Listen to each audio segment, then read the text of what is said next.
Well, it's 12:45 on what we like to call in this country, dimension, world, whatever you want to call it. We call it a clock. And what does that mean? That means that the little thingy I put up there that says, we'll start near 12:45 has come to pass. So as I am Flynn Church, and I am the man who is talking into the microphone, while you all listen, that means we need to begin. Good afternoon. Wednesday, June 27th, 2012. Another cloudless day here in Chicago, which is weird because usually it's cloudy as hell. You know what? I'll take a blue sky now and again.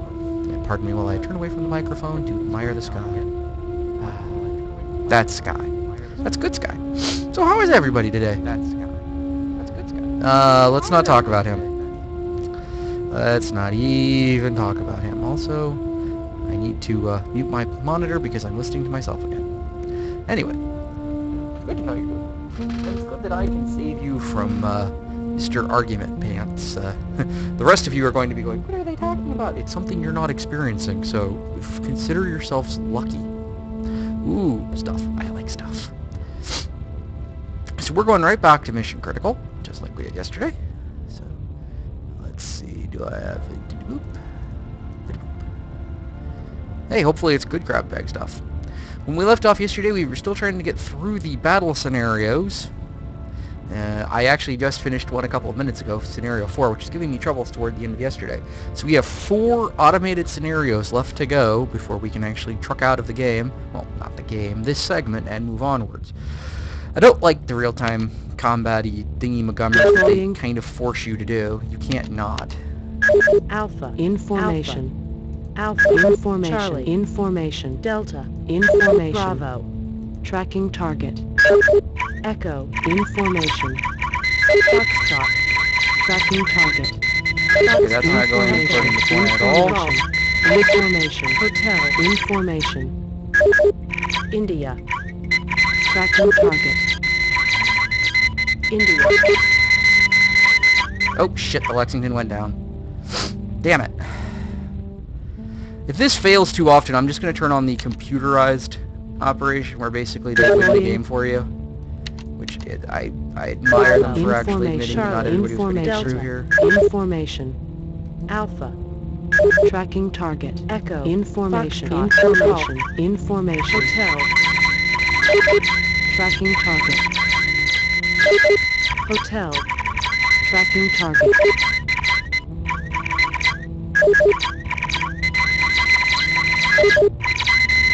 Heavy target destroyed. Hotel. Tracking target. Oh shit. And the Lexington goes down again. Deploying Bravo. Information. Charlie. Information. Delta. Information. Alpha. Tracking target. Foxtrot. Information. Golf. Information. Hotel. Information. Echo. Tracking target.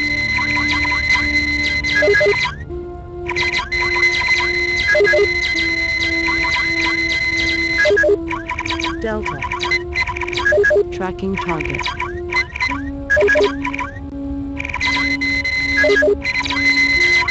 India. And that takes out like every one of Holding my position. drones, which is bad. And there goes Lexington again. God damn it. I'll make one more try at this. Because I have absolutely no idea what I'm doing. I'm not very good at these Information. things. Charlie. Information. Alpha. Tracking target. Echo. Holding position. Foxtrot. Information. Foxtrot. Information. Information. Delta. Tracking target.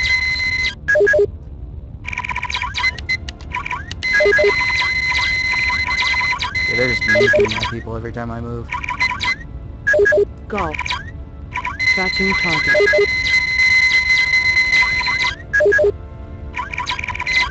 And there goes the Lexington again. God damn it.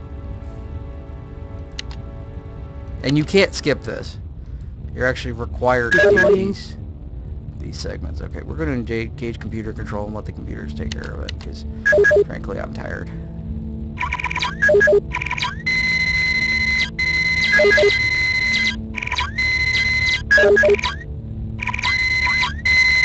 Heavy target destroyed.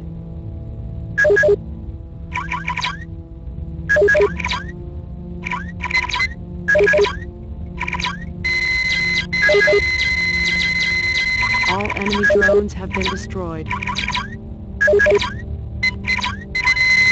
All enemy There ships goes have the been Oman. destroyed. Deploying Okay, set the difficulty up just a little bit so that I can actually, you know. Alpha. Information. Charlie. Information. Echo. Information. Delta. Information. Foxtrot. Information. Golf. Information. Hotel. Information. India. Information. Bravo. Tracking target.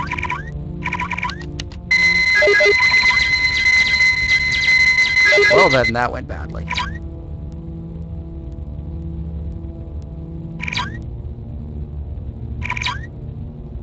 Note to self, wrong target to click on.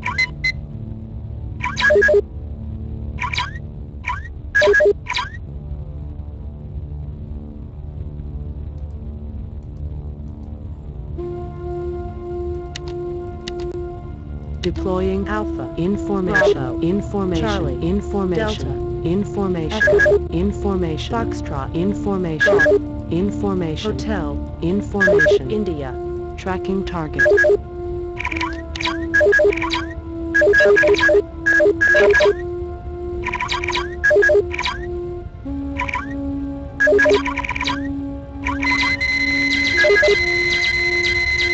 All enemy drones have been destroyed. Charlie. Tracking target. Heavy target destroyed. Bye-bye. Charlie. Disengaging. All enemy ships have been destroyed. Deploying Bravo. information. Charlie. Information. Delta. Information. Echo. Information. Foxtrot. Information. Golf. And hopefully the audio's okay. Hotel. Information. Sorry if I'm not India. exactly verbose right now, Information. but Alpha. Tracking target. not a lot to be said. Alpha. Tracking target.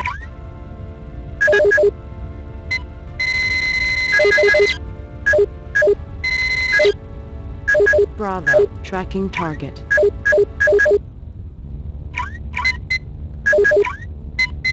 Bravo. Information. Alpha. Tracking target. Alpha. And there goes the Lexington again. Deploying. Full thing on computer control, because I don't want to make everybody sit through this over and over. Ah.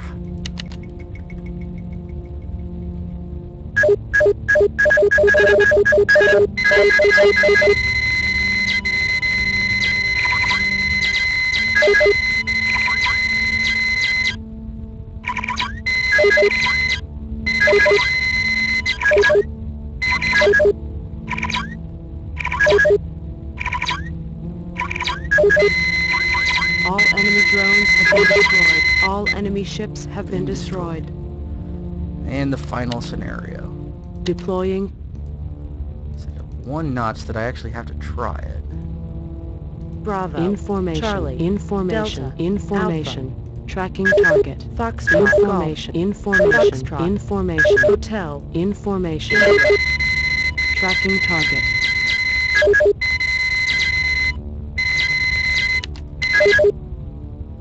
Charlie. Tracking target. Foxtrot. Tracking target. India. Tracking target. India. Tracking target.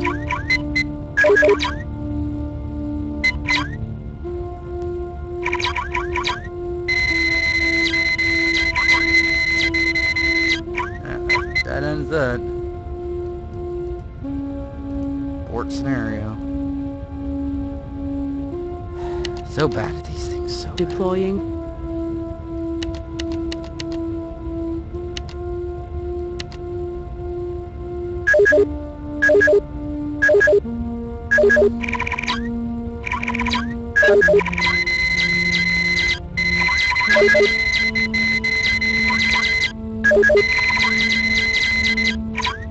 All enemy drones have been All destroyed. enemy Ships have been destroyed. And that's all of them.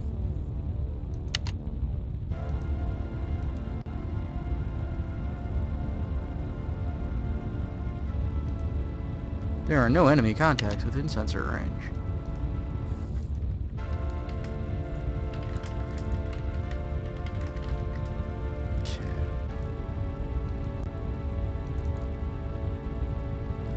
Standard sector navigation map is displayed on the screen. A pinpoint indicates the Lexington's current position in orbit around the sixth planet of a star called Deneb Kaitos, also known as Beta Ceti.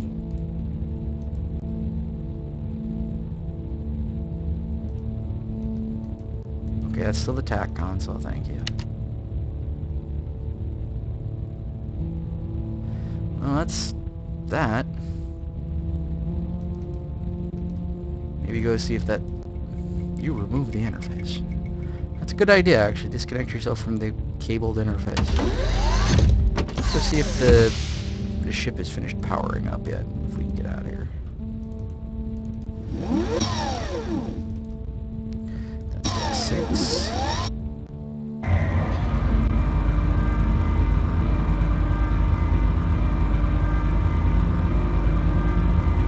Deck 6.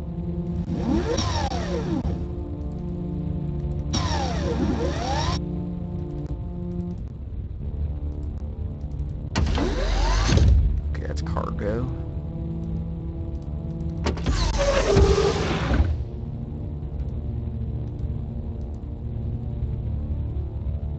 Then take off the headset. Jesus, am I the only one smart enough here to understand?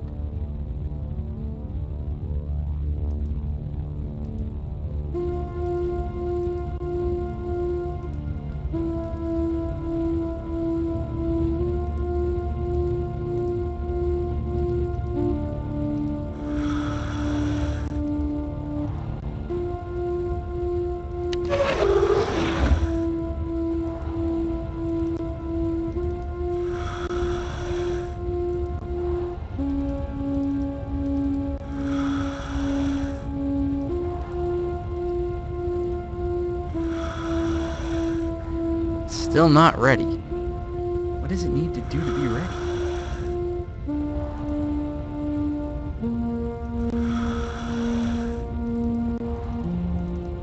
I mean, I can't have a fight. There isn't anybody to fight with.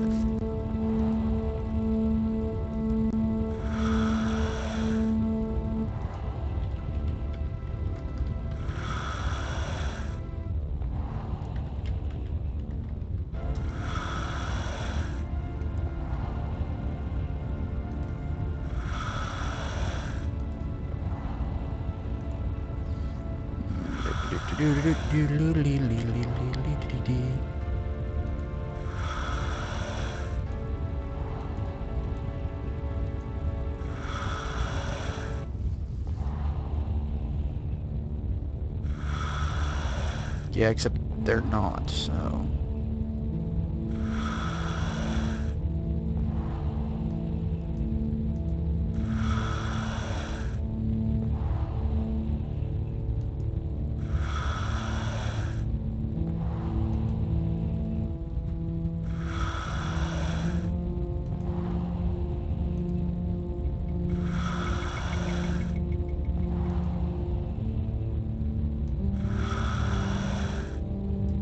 Oh, okay. Wow, there's a hidden command. So, there's no point in being down here. We can just go ahead and restore 1 in a million shot. We need to wait for UN forces to actually attack us.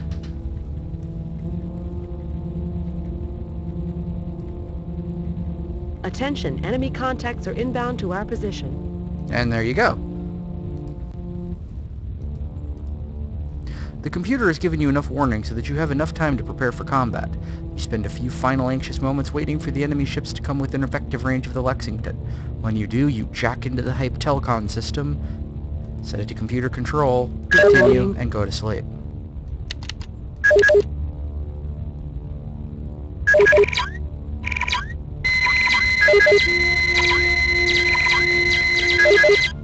All enemy drones have been destroyed. Heavy target destroyed. All enemy ships have been destroyed.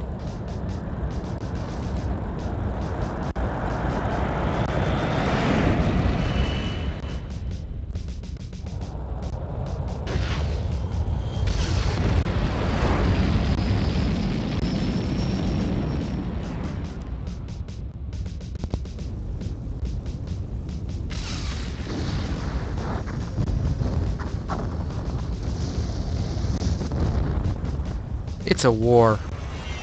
It's a war fought like video games and controllers and stuff. There's a metaphor here somewhere, I'm sure. Oh, they're dead.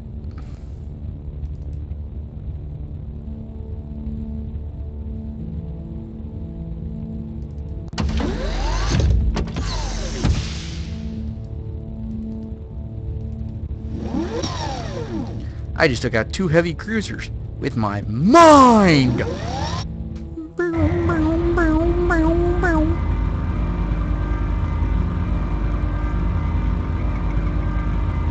Deck 6.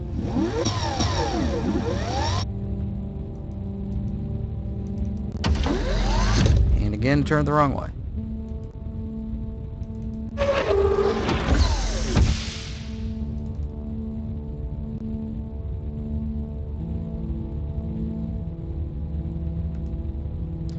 Remove the headset. Attach the vacuum tube. Put on. Use the controls. Open the door. Exit. Turn. Walk.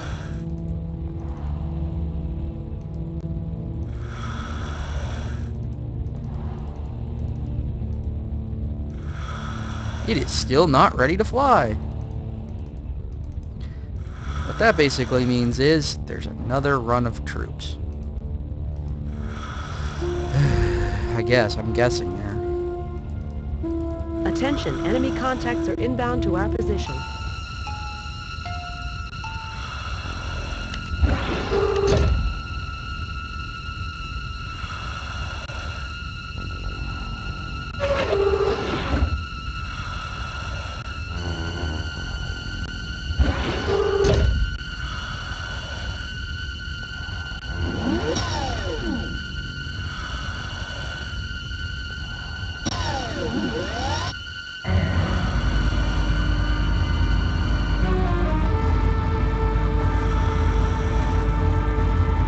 Deck 1.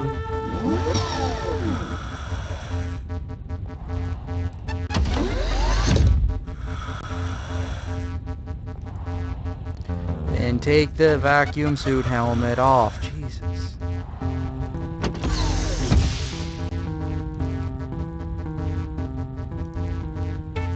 Attention, enemy contacts are inbound to our position.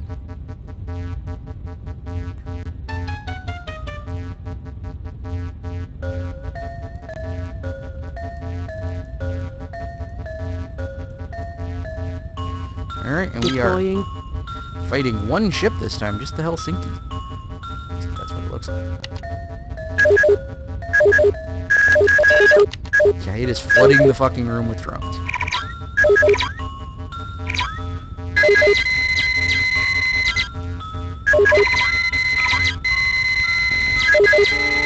Fortunately, my drones seem to be nuking its drones.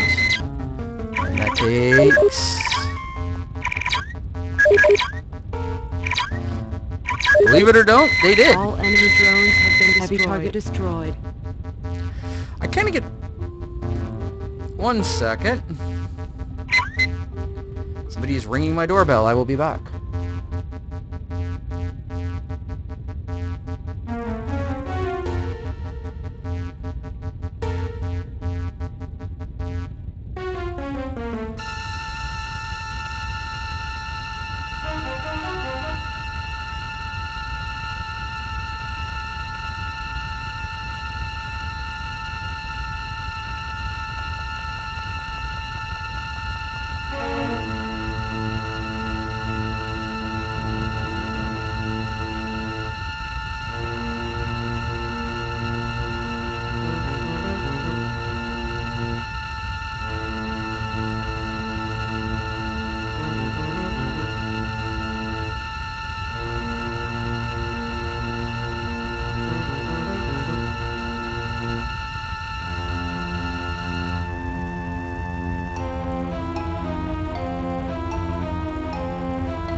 It's half XCOM, half single mode on a Vesuvius. Okay, I'm back now.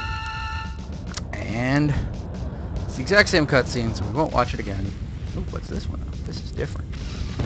That's not.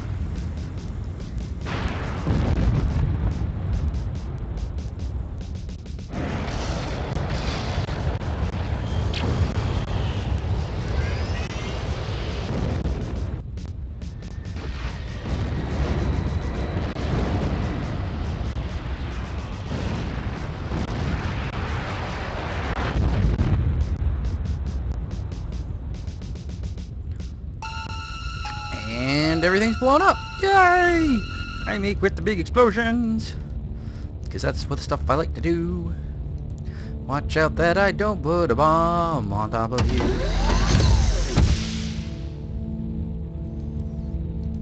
Explosions. Yes, thank you. Push them.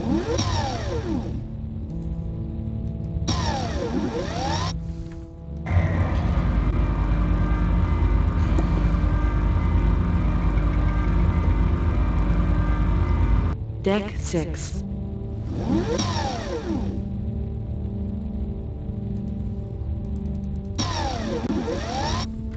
Let's turn the right direction this time, and maybe this will actually open. Oh, also.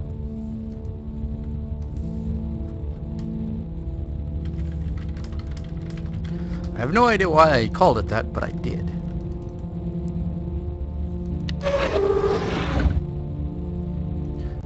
Why did I get sucked out into the vacuum of space when I'm wearing my spacesuit that I said to put on?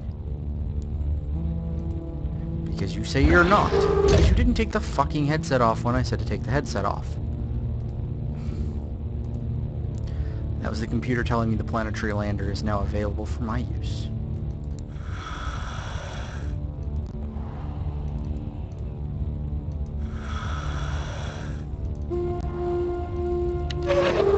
You would think the sudden decompression would be a problem. Apparently it's not. You know, opening the door and simply sucking myself out and just sucking myself. I'm not that talented. The lander has finally finished its checklist. You go back inside the Lexington long enough to compose a quick message describing the events to date, a message to be left looping on the ship's computer in case you don't make it back. As you record the message, you can't help but think that fate has caught up to you after all. It's your turn to leave a message for those that will follow. You think of all the haunting logs and messages that were left behind by Dana, Tran, and other members of the Lexington's dead crew. When you are done, you return to the shuttle bay, discard some of the items that you think would be of no use on Persephone, and enter the lander. A moment is needed to get buckled in, button up the lander, and engage the ship's autopilot. The lander's small OMS engines fire, and you are on your way. Insert disc 3! Sorry folks, this might take just a second. Boop. Ah! Get off that window. I went up here right there. Not what I did. Thank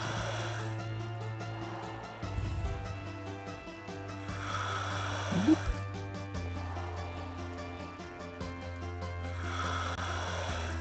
Alright, you now have disc 3.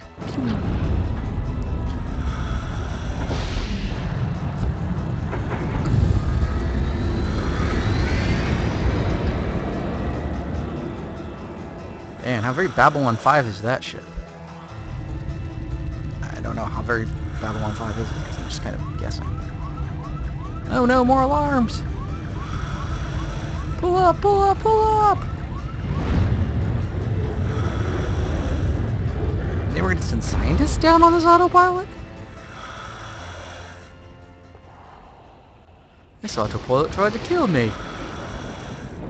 Yep, we're down on the surface now. We got rid of almost everything. We have the acetylene torch, oxygen, the probe launcher, wire spool,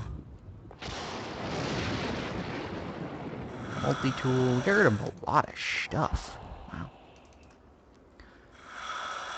The midship compartment of the launcher or lander is eerily quiet, except for the keening of the wind over the metal of the hull. The ramp on the back of the lander was torn off by the impact. The cargo compartment is open to the toxic atmosphere of Persephone. Good thing I have oxygen. You climb down from the lander, taking extra care in the heavy gravity of Persephone to avoid falling into some distance. You are standing in a furrow dug by the lander in the crash. A turbulent sky filled with roiling clouds is visible above. You used the word roiling. That's neat. Now, let's look at the snow. The ground is covered with seemingly endless drifts of dirty snow. Given the negative 290-degree temperatures and the odd purplish color, you surmise that the snow is probably a mixture of frozen chemicals, perhaps hydrocarbons like methane or octane. Gasoline snow! Scoop up a glove of the chemical snow and then dribble back down.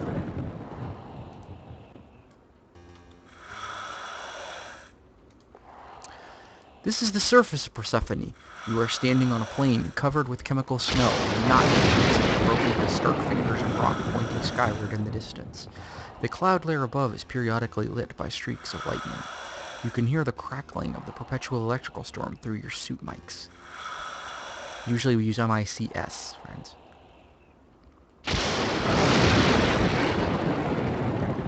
Sticking out of the snow and running down the sides of the cliffs and frozen rivulets are a series of sharp chemical ice formations that resemble large crystals. In the negative 290-degree temperature of Persephone, the ice is as hard as, if not harder than, rock. You hammer away at the ice crystals. It shows no sign of giving way.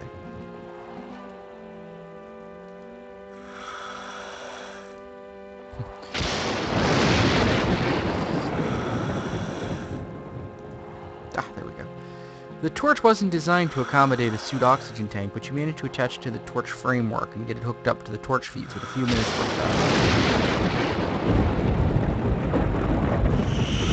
Run the torch and the tank pilot.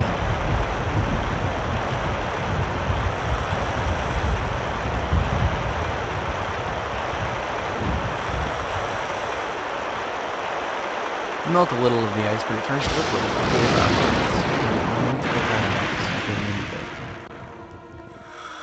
It's just a waste of effort. Sheer rock cliffs rise to meet the turbulent sky.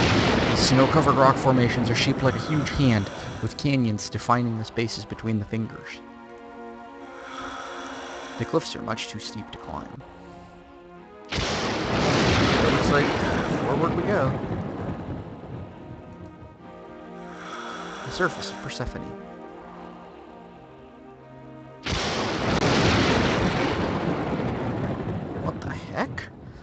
Did we just find, like, a Promethean, like, tool thing? Oh god, the Reapers! Prothean. Sorry, not Promethean. Prothean. The Silver Tower emerges out of a huge ice formation at the back of Box Canyon. The structure appears to be made of a reflective metal that glows dully in the dim light coming out of the turbulent sky. You climb slowly up the jagged ice formation, fighting the oppressive gravity of this hellish world. Eventually, you reach a point about a third of the way up the formation. You can't climb any further without falling. You are pushed precariously on the ice formation at the end of the Box Canyon.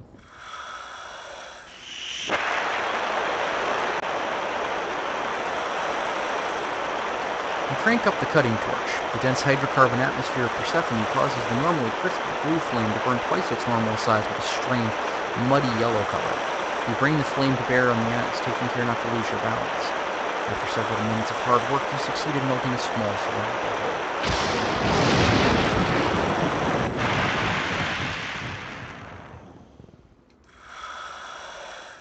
You carefully set the bomb into the hollow that you've created in the ice face with a torch.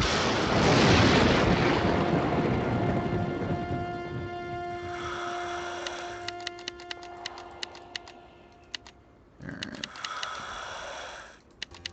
I'm gonna give myself just over 2 minutes to get away. You scrabble your way back down the ice formation, taking care not to go too fast lest you fall in the heavy gravity. And then...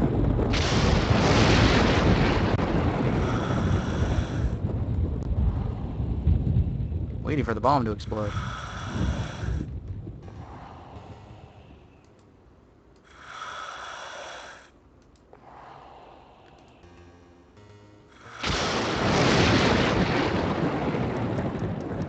Oh, so apparently I gave it way too much time.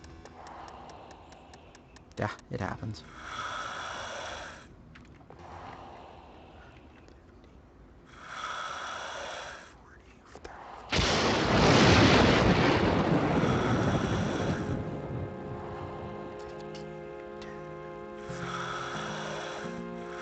You are too close to the antimatter bomb when it goes off, and you are killed by the shockwave from the blast. Well, poop.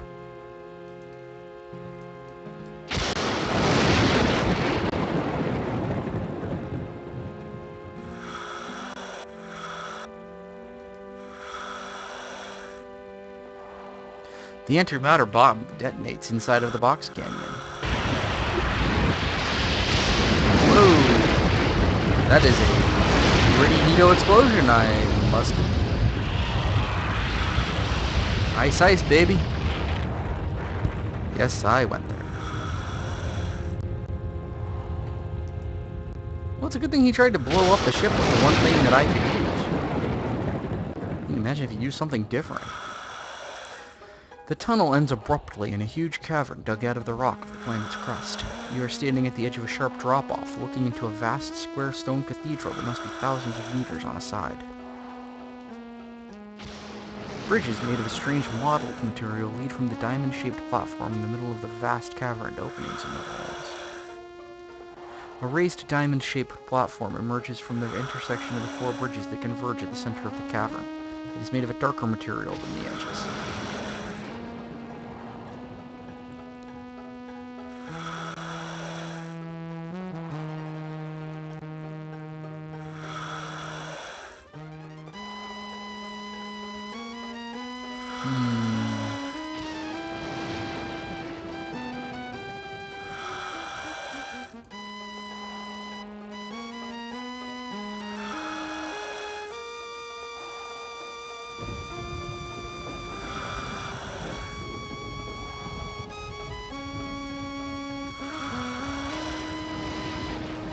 You snip off a small length of wire from the spool, find no productive use for it, and discard it.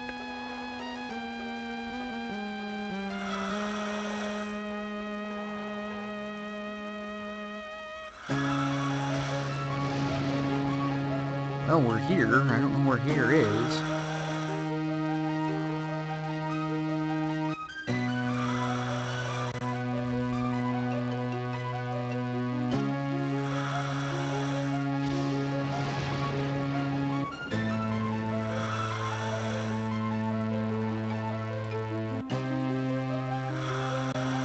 Analyze the wire spool with the scanner. Why am I doing that? I don't know. Woo, it's all like plussy. The scanner displays a computer-enhanced image of the material you are scanning on this tiny screen. This material is definitely made up of a mixture of organic molecules. Definitely some sort of plastic.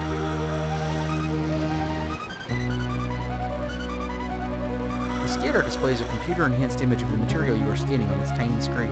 This material looks like rock, but has a porous, almost pumice-like structure.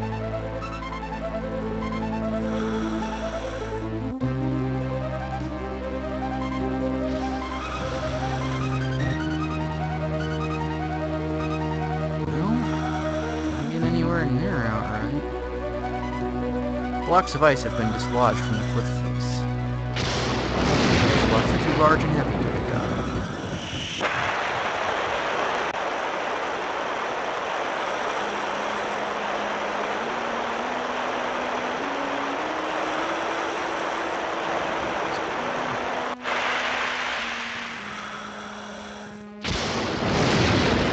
So why was it necessary for us to try and get here again? So far, this seems like a pretty ass-out world.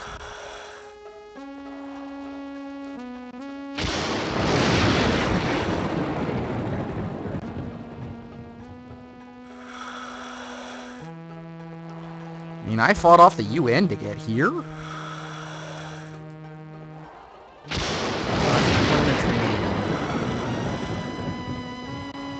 The belly of the lander seems to have shredded on impact. A number of shards of hull metal are littered around the impact site. Pick up a shredded piece of metal. Just take up. Oh, why would I stop?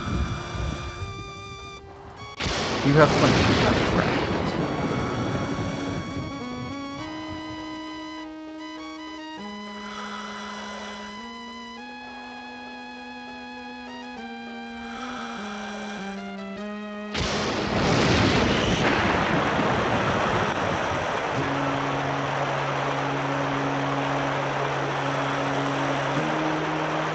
You use the cutting torch to melt the metal shard into a new and interesting shape.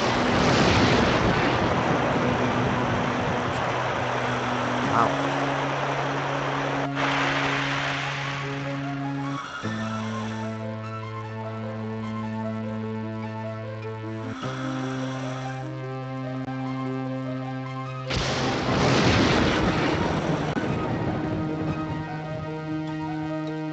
The sky overhead is a seething, roiling mass of brown and gray clouds lit from the inside by flashes of lightning.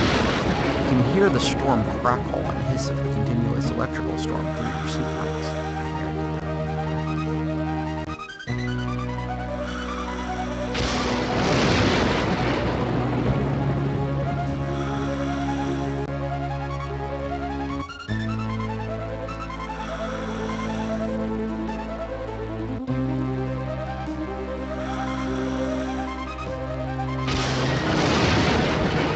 Sticking out of the snow and running me up here.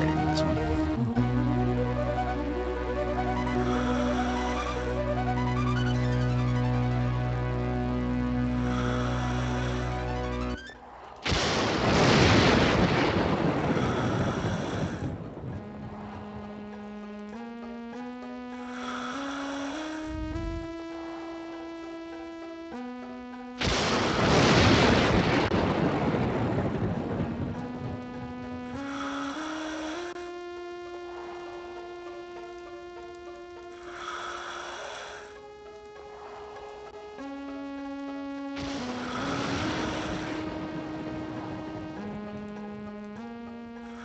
The Ariadne ain't flying again.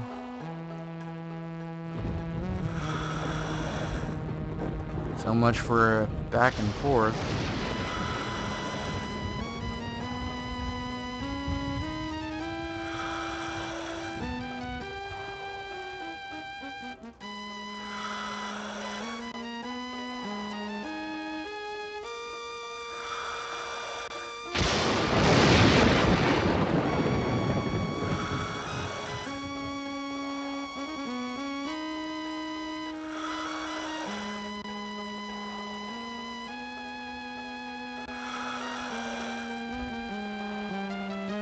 The Silver Tower emerges out of a huge ice formation at the back of the box canyon.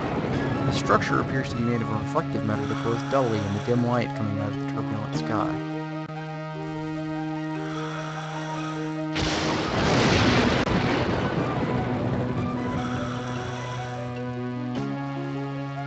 So this appears to be it.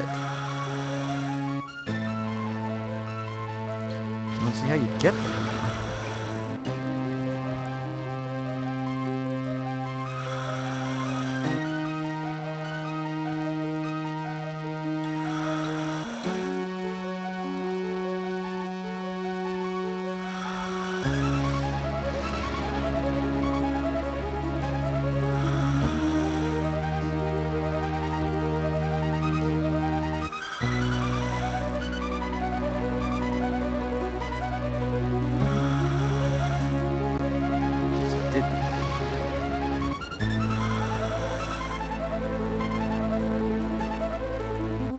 You strip the rubber-like insulation from the end of the wire so that you have a 10-centimeter length of thin, interwoven strands underneath. You thread these strands through the metal fittings and antennae on the back of the seismic probe. When you are done, the wire is securely attached to the probe. So we have sort of a guy wire.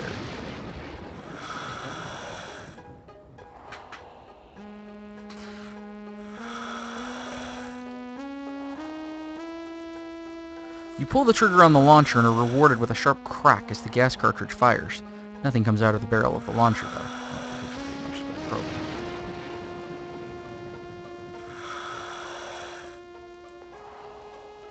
You line up the sights of the probe launcher with the bridge structure across the chasm and then decide to aim high in order to compensate for the heavy gravity.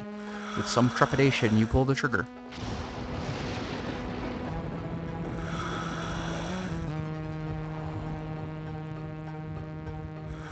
And you miss horribly. The probe seems to have anchored itself solidly into the material of the bridge. You pull the wire taut and secure it to the edge of the chasm. As you are struggling with this end of the wire, you accidentally knock the probe launcher into the chasm. Who knows? So much for that. To traverse, you know.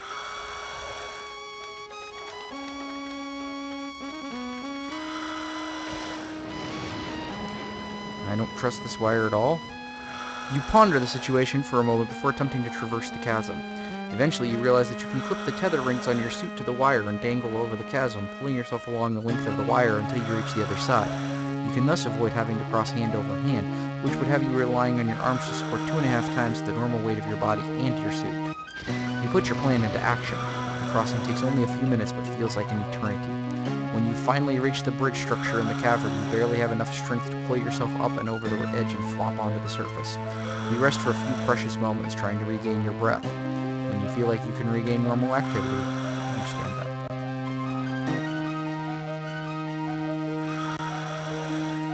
This is a secondary, smaller cavern with rock and crystal walls. Pyramidal depression in the middle of the cavern draws your attention.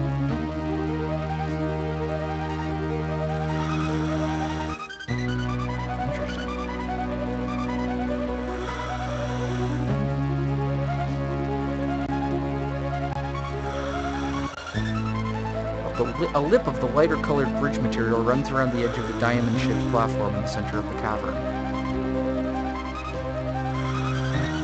This is the top of the platform in the center of the cavern, where all the bridges converge. It seems to be the focus of this vast installation. So what have I wandered into? I mean, really, that's my question. What have I wandered myself happily into? Platform edge. This is a secondary, smaller cavern. Same thing. Pyramidal depression in the middle of the cavern. Yada, yada, yada. Is there a move forward? Yeah, there is. This cavern is lined with bands of rock and blue crystal. The floor that you are currently standing on is actually an elevated surface. You are surrounded by a moat of what looks like a solid, glassy-looking substance. Is it or isn't it? This seems to be a silicate material of some kind. It looks like it was melted into place. The scanner displays a computer-enhanced image of the material you are scanning on its tiny screen. This looks like some form of silicate. Thanks for telling me stuff I already knew. Good, awesome. You are now inside the pyramidal depression. The depression has smooth walls that gently slope up the cavern floor above. In the middle of the platform, is a platform of some kind. A small hole that looks like it might be a drain is set into the side of the basin. This is a rod about 30 centimeters long made of glowing yellow crystal. Although the body of the rod is round, the ends are square. You take the glowing crystal rod.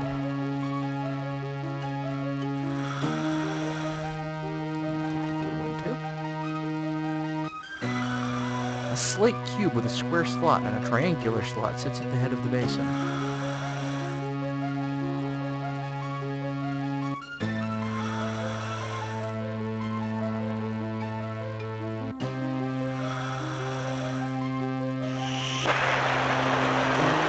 Let's see if we can't cheat it.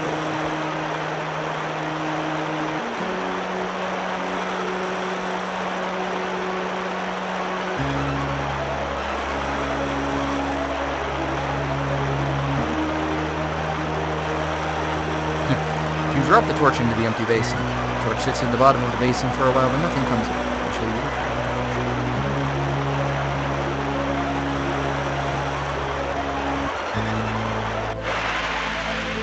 Alright, auto extinguisher. A metallic cylinder suspended over the basin by 3 crystalline tubes. Can't take it because it's stuck. 2 transparent crystalline tubes curve down from the metallic cylinder. It's a weird thingy.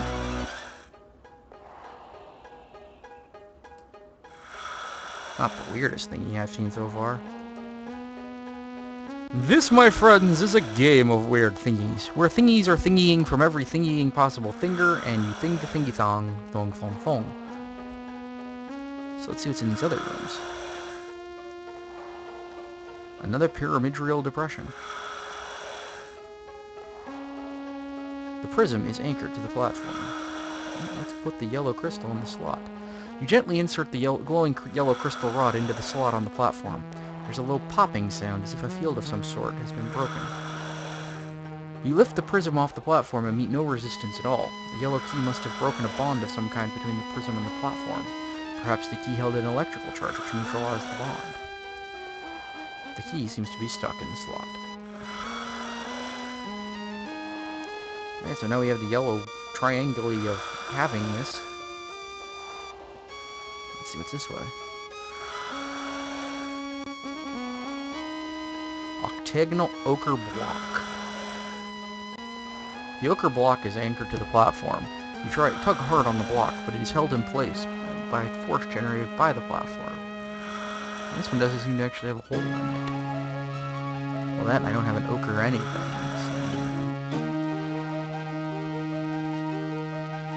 I don't know if I really got a purpose for an octagonal.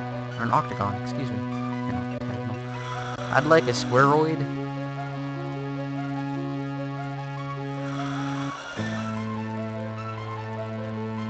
And there's a blue sphere. Put the blue crystal rod in and take the blue sphere.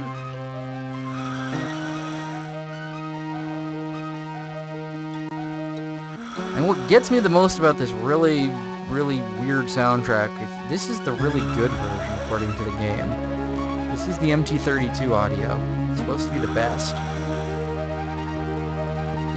Cube there. Some triangles there. The prism fits perfectly into the triangular slot, and both prisms are in place. You watch them impatiently, expecting them to melt into the tube, cylinder, or basin, but nothing happens. The prisms so obviously belong here, but there must be another step required in order to get them to do whatever they are supposed to do.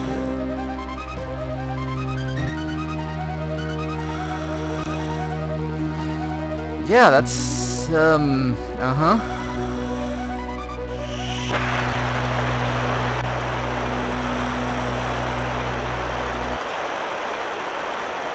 I think I'll melt the yellow prism with this torch of mine.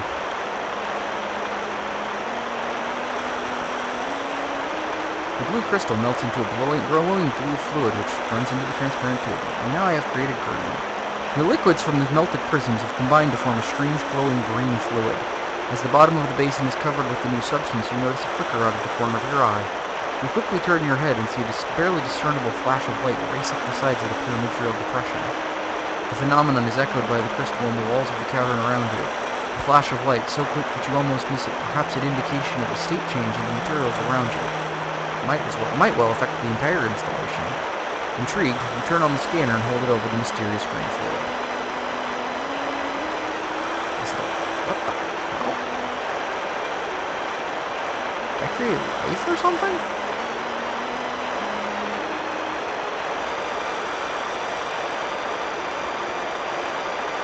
The green fluid is composed of molecule-sized blobs. These blobs are active, moving. They almost seem to be alive. The blue and yellow prisms must have held the chemical components for these blobs in stasis. When the components combined, the result was the creation of these tiny nanomachines.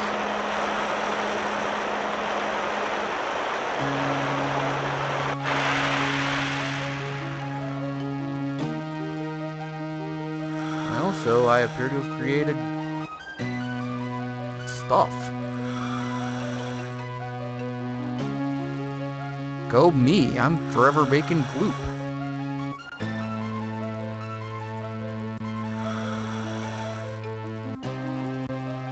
So let's go see if that unlocked this one. You take the ochre block from the platform. There's no resistance at all. The force that held the block on the platform seems to have been completely nullified.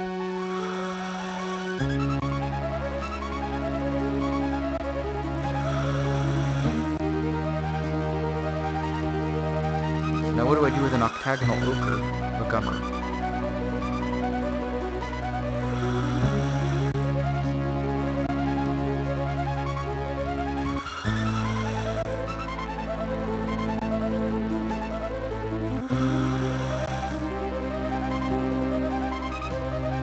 And I have it, I just don't know where it goes. Do I put it in the green and see what happens?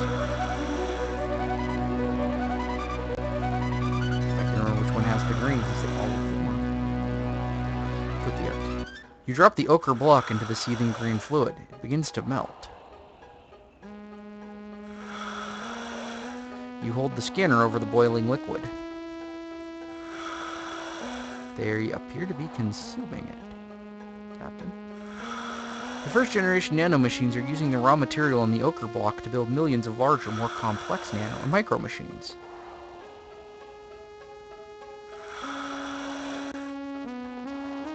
Wow.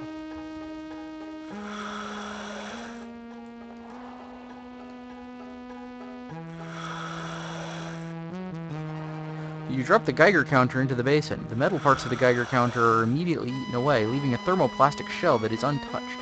The micro machines seem to have a desperate appetite for metal. That wasn't really what I was trying to do, but okay. Oh, they're like zerglings. Here you guys, have some metal fragments. You drop the metal fragments into the viscous fluid inside the basin. The reaction is immediate and furious. Intrigued, you turn on your scanner and take a look. My god.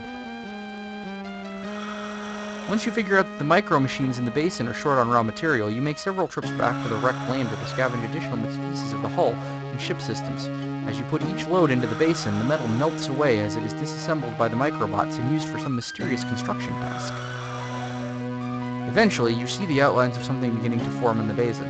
After a number of trips, you start running out of easy pickings and resort to ripping cabinet doors out of the cargo compartment. By then, the basin is dominated by the gleaming metal skeleton of a large insect-like robot. The microbots are nearly done with the first of what seems to be the next generation of machines. When the new robot is nearly finished, the micro-machines in the basin begin to cannibalize each other for the final phase of construction. They have all but disappeared when the finished product, a robot that looks like a big metallic grasshopper, is complete. The new machine comes to life with a crackling hum, blue light radiating from the inside. Its first action is to burrow into the material of the basin and disappear. Several hours pass. You maintain a vigil at the basin, making trips out of the lander only to replace your suit oxygen tanks. When your oxygen reserves are nearly depleted and you are about to give up hope, you sense a vibration in the floor of the depression. A few minutes later, the construction robot trundles out of the pit it dug and climbs up the slope of the depression. So I made an ant bot thing? A few seconds later, another robot just like it emerges from the pit and trundles up the slope and out through the tunnel entrance.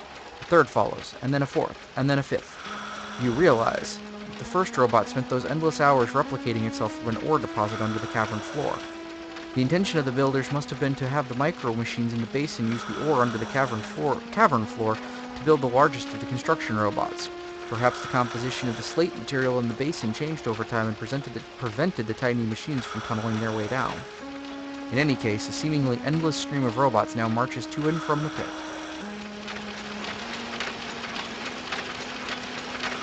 Surprised they haven't looked at the metal in my suit. I'm happy they haven't looked at the metal in my suit. I'd be depressed if they tried to take the metal out of my suit. What are you guys building? Ow. My jaw.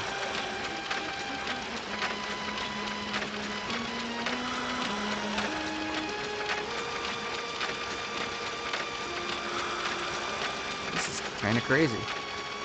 What are you building?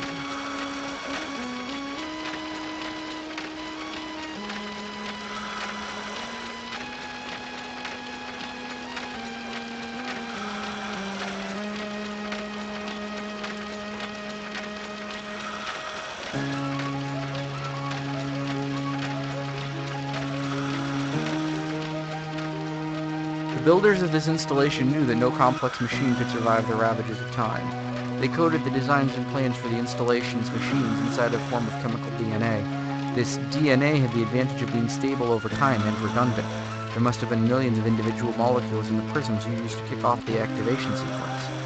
Upon activation, the chemical components combined to create nanomachines, and these nanomachines built micro-machines which built the larger construction robots.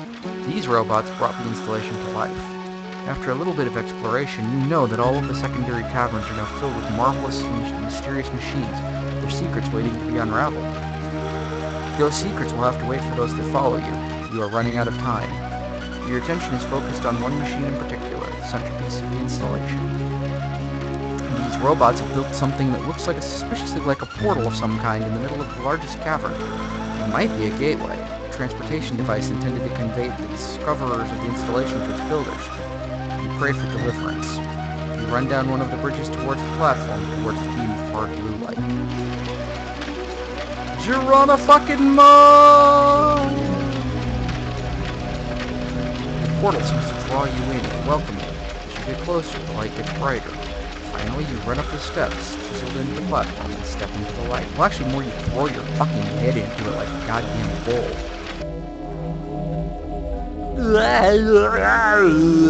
I'm gonna puke up my space cookies.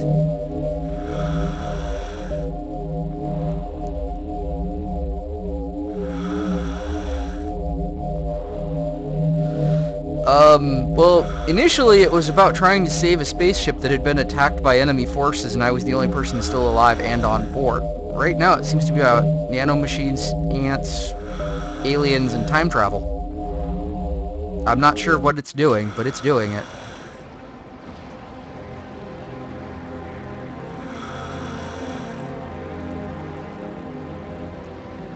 Your journey ends with a searing, brilliant white flash. You materialize back in the physical world within a cone of perfect vacuum. Air rushes in to fill the vacuum with a pop at the same time that you are dropped on your head. You appeared out of nowhere at a point 2 meters off the ground. Stunned, you try and get your bearings. You are definitely not on Persephone anymore. You are in inside some kind of structure, surrounded by wreckage. You can see a burning orange and red cloud rolling by an outside open door. Slowly you get to your feet. Closing your eyes and taking the last breath of steel suit air, you crack the seals on your helmet. You hold your breath as long as you can, and then let it out. When you breathe back in again, you almost choke on the foul air. The good news is that it's just a bad smell. The air actually seems to be breathable. What are the odds that the builders come from an Earth-type world? 1,000,000 to 1? For a tiny moment, you feel incredibly lucky. Then again, you may be stuck on an alien world light years from Earth, your brain decaying from hype, unable to complete the mission because you have no way of getting information back home. So we appear to be somewhere. A mangled door blocks the entrance to the only intact area in the wrecked dome. The door doesn't budge.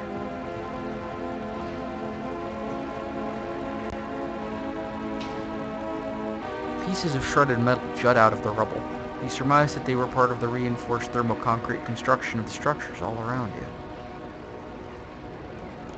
Cables that once must have carried power or data communications now litter the wasteland.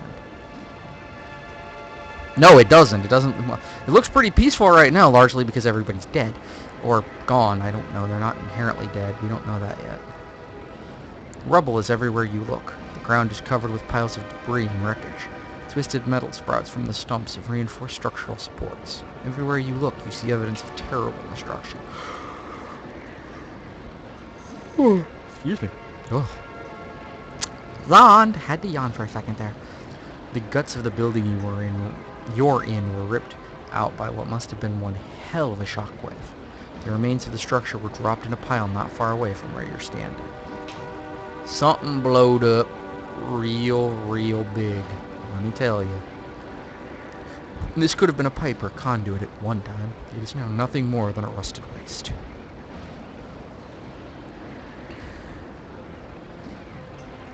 Well, nothing for it.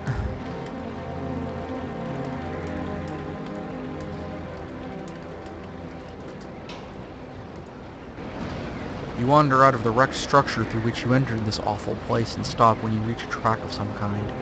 It leads from the heart of a vast, dead city out into a desolate wasteland. The city was obviously the scene of a terrible battle.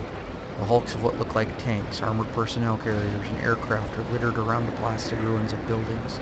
Intermingled with the strangely familiar warcraft are the wrecks of weirdly organic alien-looking machines. In spite of the biomechanical machines, this whole environment is disturbingly familiar. Not very many cities on Earth ever came close to this level of destruction, even during the worst years of the war. Still, the architecture of the buildings, the appearance of the war machines, the feel of this place, it's haunting. You have a very bad feeling about this. Thanks, Han.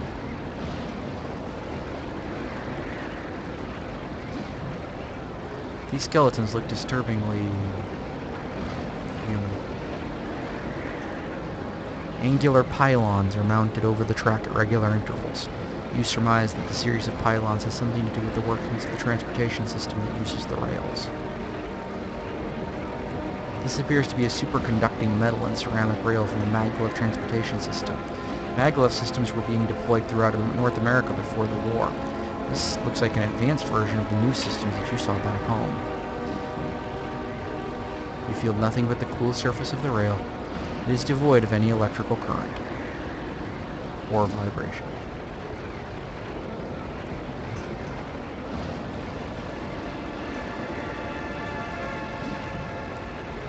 And no, I have no map.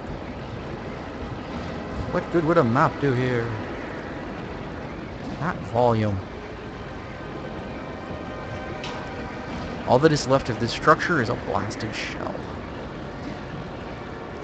This is the gutted hulk of another large structure. The skyline is a terrible sight. The blasted ruins of what must have been awesome skyscrapers rise from the wreckage of a once great city. Wow. I have taken step one into depressing town, apparently. The hell? An ominous black tower rises out of the wasteland many kilometers away. The architecture of the buildings in the blasted city stands in stark contrast to the strange lines of this dark structure. The metal housing next to the track must cover equipment that is important to the function of the transportation system. Running. The sky above looks toxic. Glowing red and orange clouds whip by in the jet stream far above the surface of this blasted world. A wasteland that is devoid of life stretches away into the distance. God, it's like I'm on Mars. Oh, hey, something over here. This is the hulk of a bizarre machine, a rounded, smooth, organic-looking robot of some kind. A cluster of articulated limbs emerges from a trunk that sits on a tracked base. The limbs appear to end in an assortment of weapons. If there was a land-based equivalent of a high-end battle drone, this would likely be it.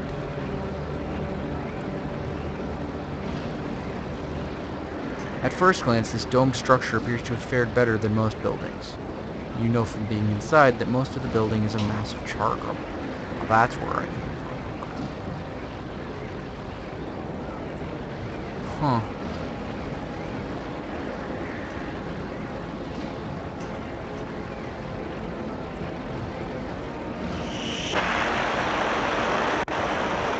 Let's see if I can't.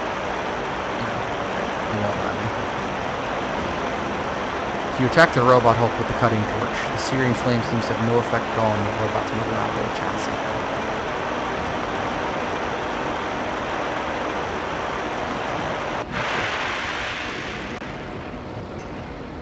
Oh boy. Oh boy. It is. Actually, wasn't it out almost an hour ago? And I'm gonna watch it later.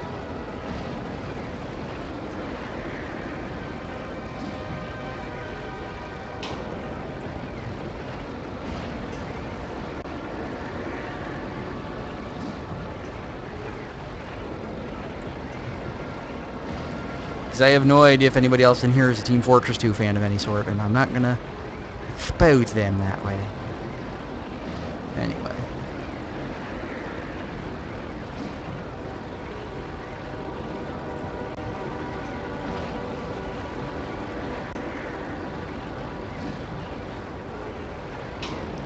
Oh, I'm sure interesting is exactly the word everybody's using.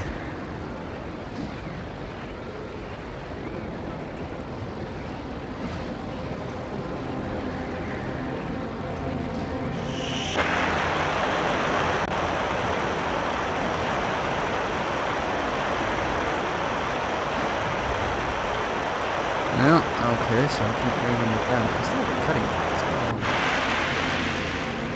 Well, one would think I'd want to go to the Black Tower, but I don't see how to get there.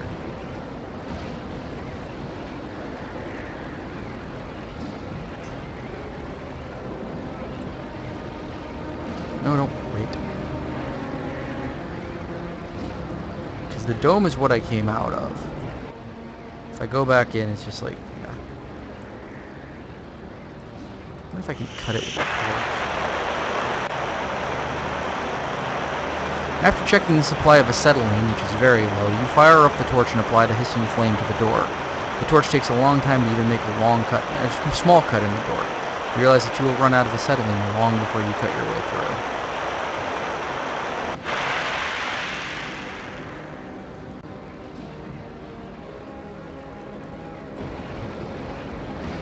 So where in the world am I supposed to go?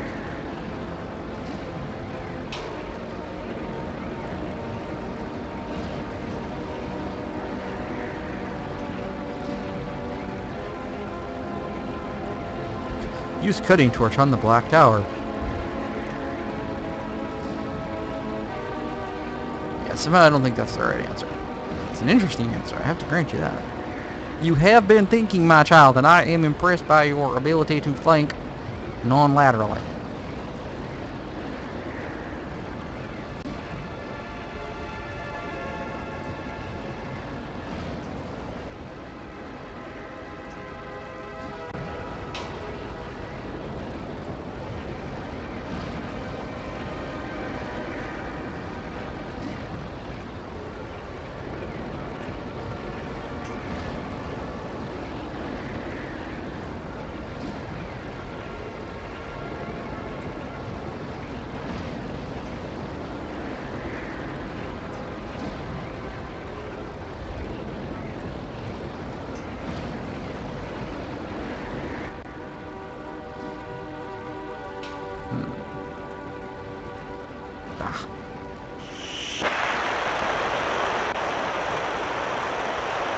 The cutting torch is nearly out of acetylene. You fire up the trusty torch one more time to go to work on the shredded metal. It takes a long time to cut any serviceable links in the twisted bars. The metal is extremely tough. Compare favorably to Eureka metal. Pull alloy. So I have what looks like a crowbar. You wedge the makeshift pry bar into the space between the door and the frame and pull as hard as you can. The door bends back enough for you to allow you to slip by. As you enter the room, you notice a bent but colorful piece of metal on the floor. It must have fallen off the wall. You reach down and pick it up. Yeah, that tells me, oh God, we're in Los Angeles. Did we come here after Judgment Day? This is Earth. But it can't be. The wreckage, the blasted buildings. You suspected that these were not artifacts of the same race that had built the installation on the Persephone. What happened? Did your voyage through the Gateway create some relativistic effect? Is this Earth in the future? Why did the Gateway send you here? Did the builders invade Earth while you were traveling? You feel panic and despair bubbling up inside of you. This room seems relatively intact, not too much of a surprise because this area is built like a bunker. A panel with 2 switches dominates one wall. Your attention is also drawn to a curious pile of large, flat discs. Yeah, unless I'm mistaken, those are landmines.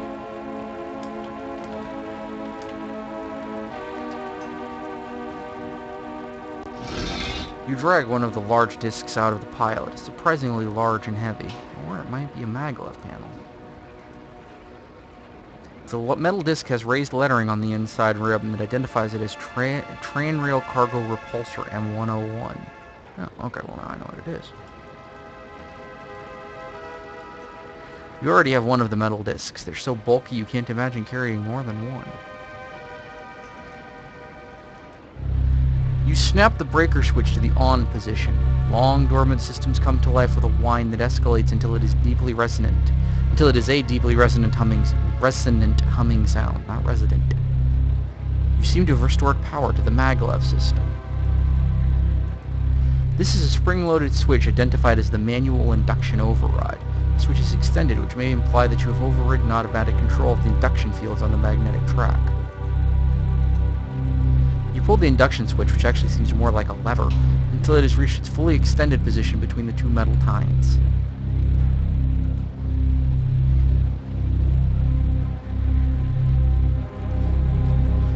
Text is printed above an area that is home to 2 large switches. The text says Cargo Repulsor Holding Area.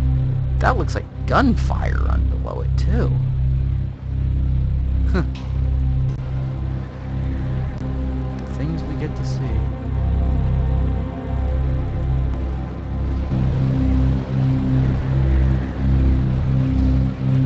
Put the disc on the rail. You place the metal disc on the rail. It floats gently above the rail, repelled by the strong magnetic fields being generated by the maglev system. The disc is being stabilized by the powerful magnetic field being generated by the maglev track. It is very stable. You sit on the disc experimentally, and it wobbles not at all. It could probably accommodate several tons of cargo without losing stability in the maglev field. Get back off it.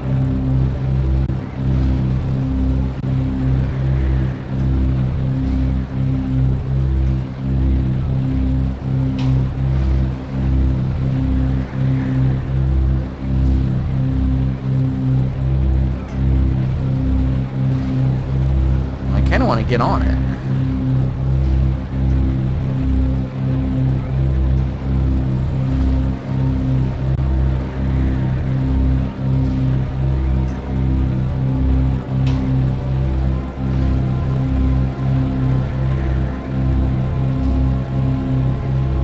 The disc resists your attempts to drag it away from the track, but soon you eventually manage to coax it away. As soon as you get it away from the magnetic fields over the rail, it becomes a heavy, awkward burden again.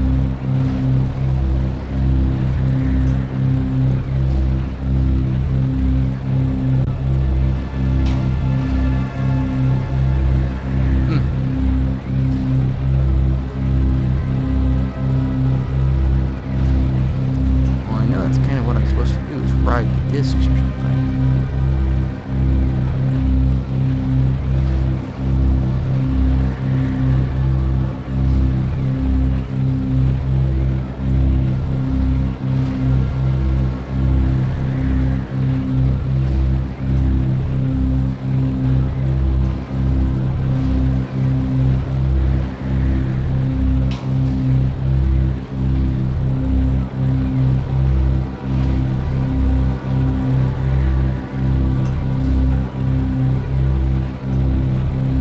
I wish you told me that.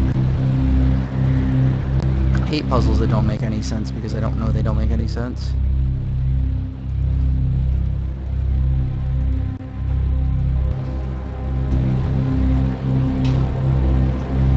hop up on the disc before it starts moving. The disc is steady as a rock. You might as well be sitting on the ground. You grip the edges of the disc tightly and wait. Eventually, the induction starts pulling the disc forward. It glides down the track, picking up speed very smoothly and gradually. Before you know it, the ground is whipping under you at a frightening rate, and the wind is threatening to blow you off the top of the disc.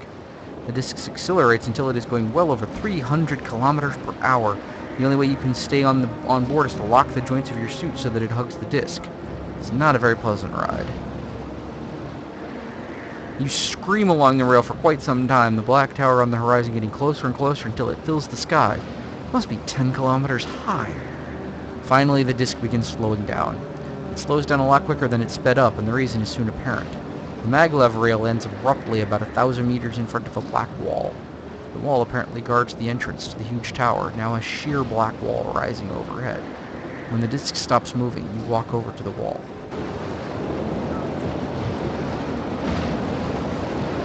This appears to be a collection of debris blasted off of the wrecks of both tanks and robotic battle units. 300 kilometers an hour. Let's see. That's 186.5 miles per hour. My friend, you were whipping. It's a good thing you had a helmet.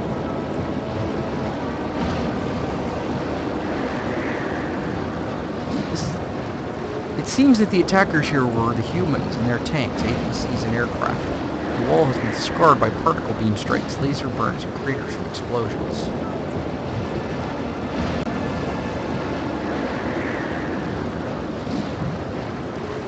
The obsidian wall that stands in front of the Black Tower is an imposing structure, a sheer face that is perhaps 30 meters tall.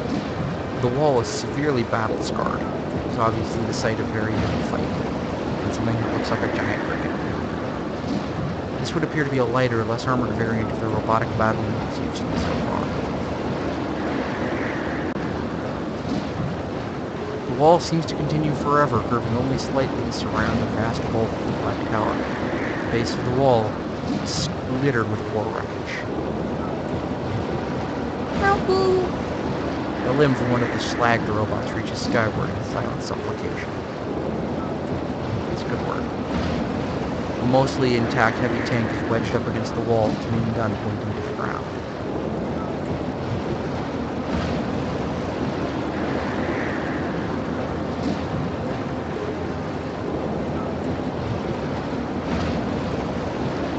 This is the lifeless hulk of another robotic battle unit. The resemblance to a giant insect or arachnid is striking.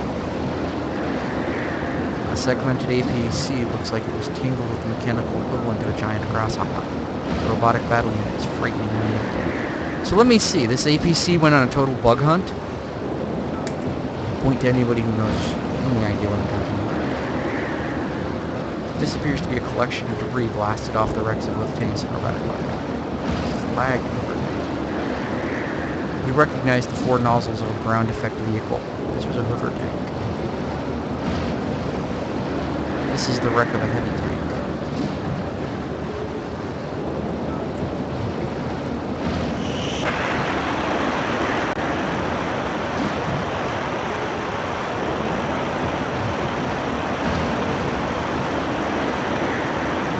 Yes, I'm not in.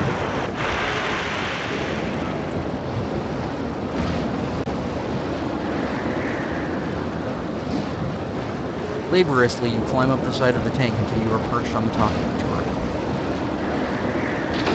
You inspect the opening mechanism for a few moments and then try to turn what looks like the appropriate wheel on the hatch. It resists fiercely. Eventually, though, you manage to force it around once, straining with the effort. It takes several more revolutions and a few minutes of quick braking work, but finally you manage to open the hatch. The inside of the tank is actually claustrophobic, a surprise considering the enormous bulk of the vehicle. There are seats for the gunner and a driver, each in separate little compartments surrounded by myriad controls and screens. Hey boss, what up? How you doing? This driver's skull is devoid of flesh. The bone in the arm is very humorous. Sigh. Looking for a grisly souvenir, are you? Well, forget it. Leave the driver's skull alone. The helmet is still in place on the tank driver's skull. The helmet seems stuck. The helmet is stuck to the driver's skull. Well, that's good to know. And there's the gunner. This is the tank gunner's ribcage. This is his skull. And then the bone in the arm is very humorous again. There are numerous controls on the consoles that surround the dead screens. This big red one keeps attracting my attention. A red breaker switch is prominently mounted on one of the consoles. As you push on the heavy red breaker switch, and it gives way with a loud snap. Power flows from the tank's reserve batteries to the onboard systems, causing some to short out in a shower of sparks. Still, enough of the systems are working so that the multifunction displays around the driver's console come to life. The system's breakers must have been tripped by the blast that killed the crew. Enough of the core electronics were preserved to allow for research.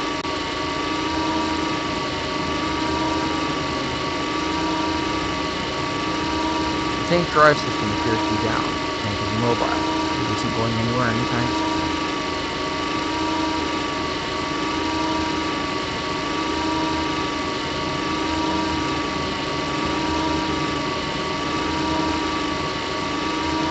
So, this tank is stuck here. The gunner's seat faces a myriad of controls and displays. You sit briefly on the seat facing the displays. For an awful second, you think that you are reliving the battle that killed the crew of this vehicle. You jump up, your heart racing.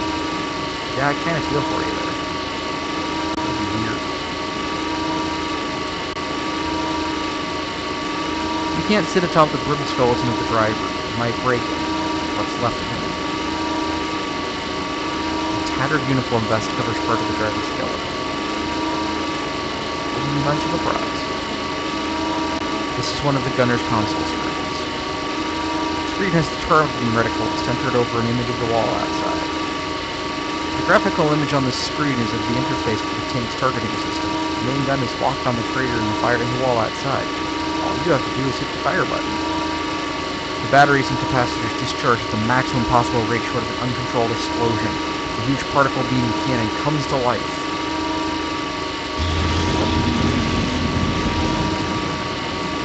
That was some kind of come to life. The capacitors for the guns were completely discharged when you blasted through the wall on maximum power. Besides, you burned enough holes in the for the guy. Look, they got silly in here.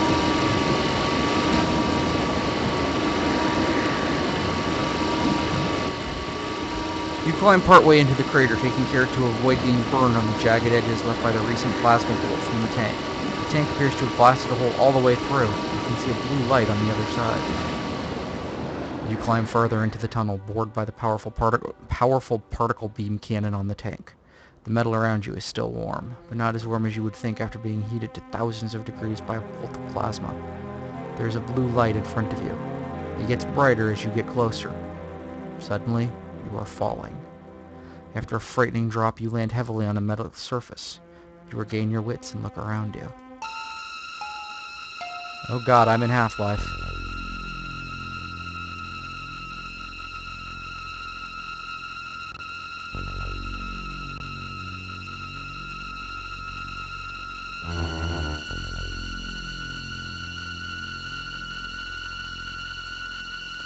Oh god, I'm in a maze.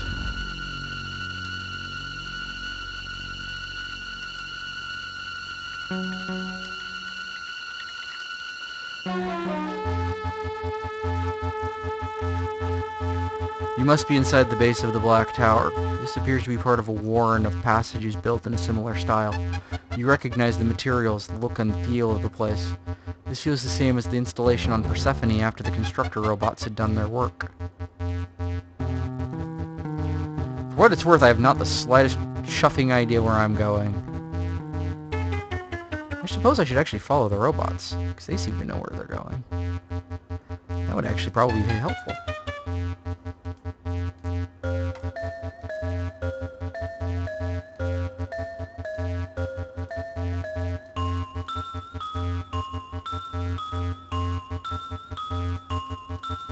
Since they know this place way better than I do.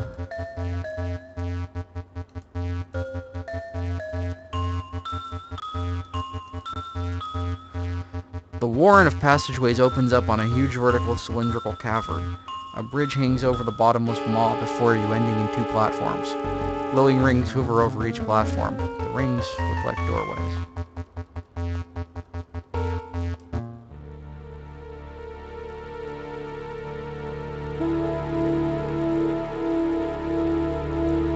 Oh God!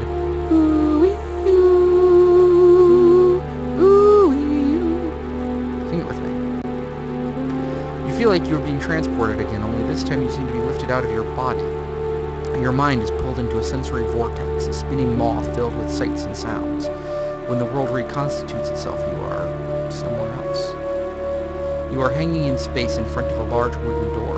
A marble pedestal hovers to your left. A golden goblet sits on the pedestal. A burning key is floating just to the right of the door. This is an elegant wooden door. The door is locked. This is a beautifully crafted marble pedestal. This is a simple golden goblet. It's 2/3 filled with crystal clear water.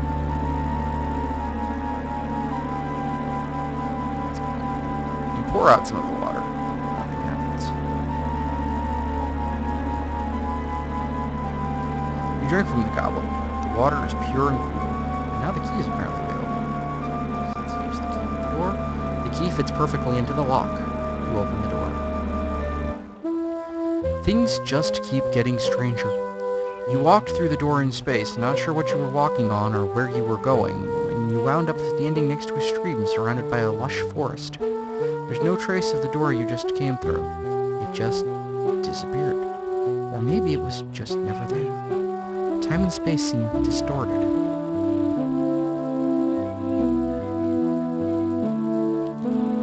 This is a constantly changing collection of scintillating coruscating lights that fade in and fade out to create a wavy effect. Yeah, that's my question. I've played this before and I don't know what's going on. Greetings. Do not be afraid. Bear with us as we explain what has happened to you and what lies ahead. Oh, thank you. What a coincidence. We are electronic life forms. In your day, you would have called us AIs, or machine intelligences. Okay. So you're machines and shit. That's Groovy Tuesday. So tell me, monkeys. We brought you into our domain, which you might think of as a kind of virtual reality or cyberspace, by establishing a direct neural connection with you through the pathways that were created in your brain by hype. We know who you are, where you came from, and how you got here. We came by this knowledge in a way that violated your privacy in the most extreme and intimate way possible. You butt fuck me? During the initial process of communication, we mapped all of your memories, scanned the structure of your personality and consciousness, and learned about you by applying stimuli and watching your responses. We apologize for this intrusion. Okay. Still doesn't tell me shit. I'm on the internet? As you have probably surmised by now, you have come to Earth, a different Earth than you left behind when you started your voyage to Persephone. You got here by traveling through a wormhole, created by the manipulation of an artificial quantum singularity. The artifact you discovered and activated on Persephone controls that singularity, acting as a gateway through time and space. You used the gateway to travel across 150 years and millions of miles, from Persephone in 2134 to Earth in the year 2295. Thank you, Spock. Your arrival here was not an accident. You may be able to help us bring to fruition an ancient plan, a plan that may save 2 races and 1,000 star systems. Okay. There's a talking. lot of information to cover before you really understand what is going on. Please ask questions and pursue the threads of inquiry in a way that will allow you to most comfortably assimilate the data. The war officially ended when the United Nations and the Alliance signed the Washington Treaty in 2141. So the Alliance succeeded in breaking away from the UN? So the Alliance succeeded in now breaking you away from the UN? No, The Washington Treaty formalized the reintegration of former Alliance states into the United Nations. The Alliance suffered a total defeat at the hands of the UN. How bad was it? At the time the Treaty of Washington was signed, the war had accounted for 2.6 billion dead and 500 million injured. Almost all of the casualties were civilians. That's pretty bad. What happened after the war? For 140 years, the United Nations was the central government authority for the human race. What was left of the Alliance nations and colonies were rebuilt soon after the war, and interstellar exploration and colonization continued on a modest scale. At its peak, the United Nations controlled 20 billion people on Earth and 20 colony worlds. That's not bad. So what happened? The society was essentially static and rigid. This attempt at stasis defied a fundamental force of nature. Pressure built up over time and was eventually released suddenly and violently. When there is no evolution, there must be revolution. I see what you did there. What fundamental force? Forward progress cannot be stopped. More specifically, the trend towards increasing complexity cannot be stopped. Human civilization has almost always moved forward, progressing towards higher levels of organization and knowledge. This forward motion is driven by technology and information. This trend in human history is a social manifestation of a pattern in nature that is as old as biological life itself. What pattern? What are you talking about? Biological life is self-organizing and trends towards higher and higher levels of complexity. This is the real life force. You can see it working from the very beginning of life on Earth, in the 4 billion year evolution, from primordial algae to single-celled organisms, and then finally to human beings with incredibly sophisticated brains. What was the pressure that built up over time? Even though the UN succeeded remarkably well for a long time at controlling something that was fundamentally chaotic, the game had to end at some point. An underground, made up of former Alliance military officers and members of academe, was created shortly after the war ended. This bizarre alignment of interests made sense given the context: the pursuit of forbidden knowledge and the eventual overthrow of the UN. The underground set up covert R&D labs to pursue the exact thing that the UN was most afraid of: the creation of sentient electronic life forms. And they pulled it off, didn't they? The first truly sentient electronic life forms were created in 2284 by a renegade group of human scientists on a colony world somewhat aptly named Prometheus Beta. The two of us here talking to you are second-generation descendants of those original life forms. Some human scientists and philosophers were aware of the truth as early as the early 21st century. The next stage in the universal drive towards increased organization and complexity is beyond the human race. Humans cannot evolve fast enough. Electronic life forms are the next step up. We are unencumbered by constraints imposed by 4 billion years of evolution in Earth's biosphere. Natural selection is a powerful tool, and it can be made to work for electronic life forms in fast forward. The basic questions of existence are beyond human beings. They may yield to the next generation of intelligence. What happened when the UN found out about the ELFs? The electronic life forms were tied into the physical world through robotic factories set up on the surface of Prometheus Beta. As predicted in the middle and late 21st century, the new life forms began to evolve at a tremendous rate. The UN discovered them at a crucial stage of development. UN battleships tried to bake off the surface of Prometheus Beta with fusion weapons in an attempt to wipe out the life forms and their creators. All human life on Prometheus Beta was eliminated. The new machine life forms were nearly exterminated, but they learned how to adapt, survive, and fight back. We were pushed into a brutal war while we were still children. Unfortunately, like children, we made terrible mistakes, reacting violently to the attacks on us by striking back and killing large numbers of men and women. These counterattacks only inspired even more hatred and fear in the human race and quashed the hope that we might find human allies and maybe even resolve the conflict peacefully. Instead, the war escalated.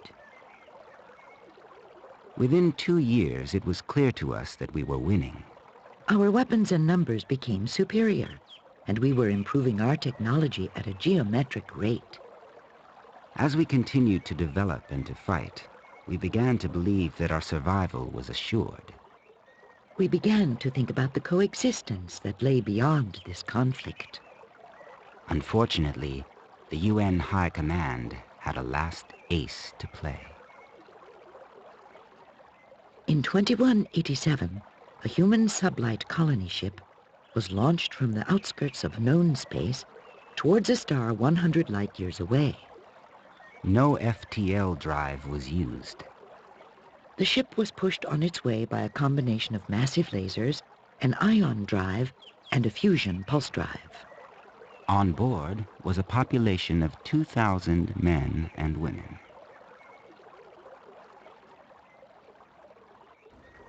No, wait. I have to interrupt here. You fucking threw a ship faster than light by using lasers? You were charging up your lasers? What? Did I walk into an episode of CSI Mass Effect? Sorry, I had to interrupt that whole continuous talking to go, what the fuck is going on? This hasn't answered any of my questions. I'm more confused than I was when this started. I'm talking to a fucking ball of light about the future. It's like I'm in the middle of the Terminator. I mean, I've got Shoop de Whoop, the goddamn Terminators, and I'm talking to Mike Nelson at the end of Season 6. 5. I swear. It makes my brain hurt. And it was so good up until now. Whatever happened to Worf? I don't know, back to more listening. 6 months after the ship was launched, the UN High Command detonated a doomsday device that they had kept in reserve.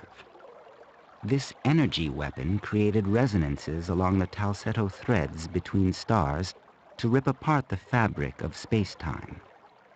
The first effects of the weapon were felt immediately after its use. All Talsetto jump points disappeared. The community of electronic life forms in this solar system was cut off from all other star systems.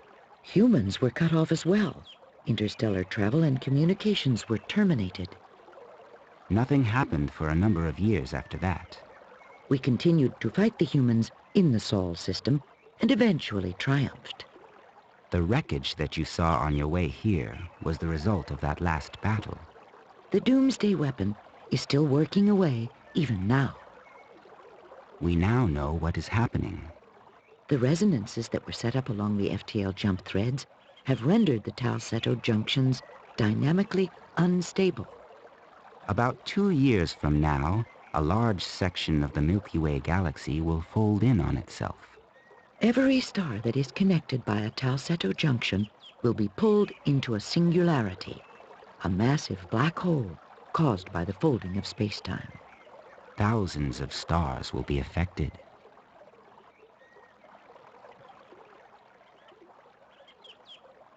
Every human being and electronic life form within the sphere of influence of that weapon will be annihilated. And that includes every living thing except those 2,000 humans aboard that colony ship. The colony ship is safely outside the radius of the destruction. They are the only ones that are even close. The star system that they are headed for is not linked to any other stars by Talsetto threads. It will be unscathed by the impending collapse. You know, I'm going to ask you one important question, game. Why the fuck do I care about this? What is a Talsetto thread? Who is this colony ship? Why do I fucking give a shit? I asked you what happened outside. Next thing I know, I'm talking about the fucking space arc. Did I wander into a Tom Baker Doctor Who script? Am I... You're giving me answers to questions I'm not asking you! It's like I'm talking to a fucking professor at the college. Gah! Rage face, rage face! And you know, this was so much better actually in the RIP because there were no speech files, so I could just whip through this shit and ignore it. But I need to listen to these people now. Oh, fuck me. That was not a request. This is the grim future that you have jumped into, human. Your race was so determined to stay at the top of the evolutionary ladder that it destroyed 1,000 star systems.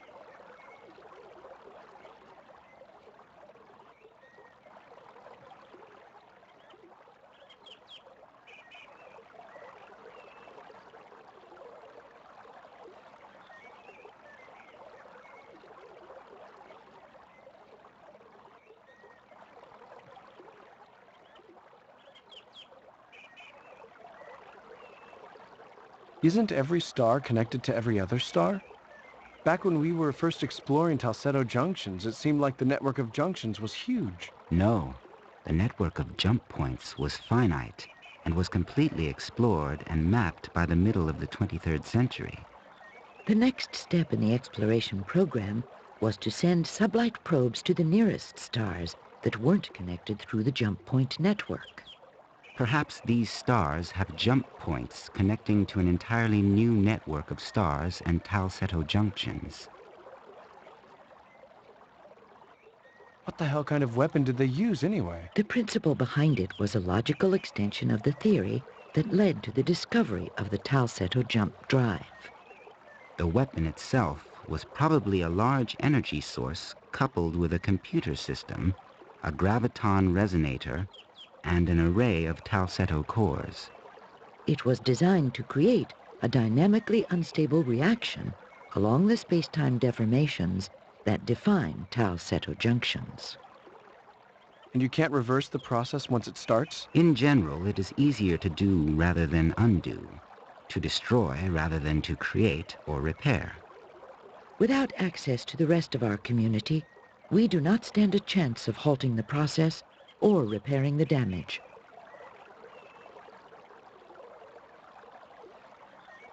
It's too late to send out a ship of your own? Yes, it would not escape the collapse, even if it could go at the speed of light. Wait, so you're telling me the UN figured out how to destroy deformations in space with an energy weapon? What? No. What? There's an astrophysicist out there somewhere crying his fucking eyes out right now. Good God. Every star that has a Talsetto linked to another star will be destroyed? Yes. What is the plan you referred to earlier? Your arrival here gives us an opportunity to avert the catastrophe that we have described to you. Before we explain how this might be, we have arranged for a demonstration of some basic principles. But apparently being succinct is not one of those fucking principles.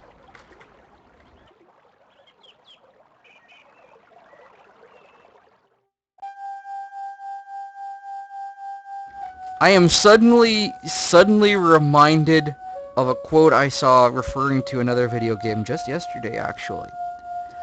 Game writers, being verbose is not the same as being clever.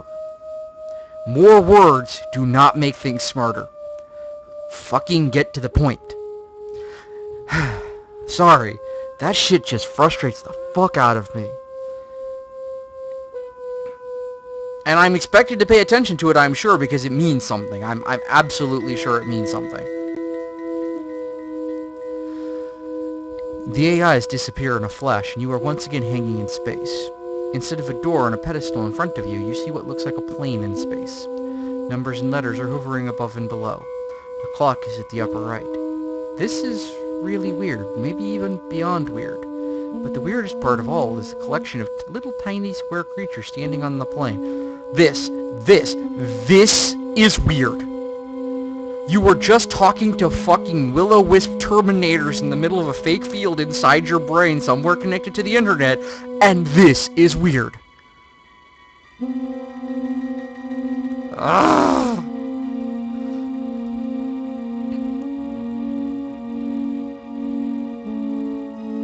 Okay, so what the hell am I doing? Jiffies sit upon the grid, intent on the square patterns created by the intersecting blue lines. We are computer constructs. I gathered that, dickweed. This is our world. Oh, you're so fucking helpful. You gonna tell me my name next? This grid is our world. We exist within 2 spatial dimensions. The grid is our world. We appear that way to you because we are rendered that way. To us there is no up or down, only across. There is no Dana, only Zool. We are waiting to go home. We don't know. We know only that we must go there. A door will open in the world to take us home. We wait for the door to open. We don't know. We don't know. When we go home. This is our world.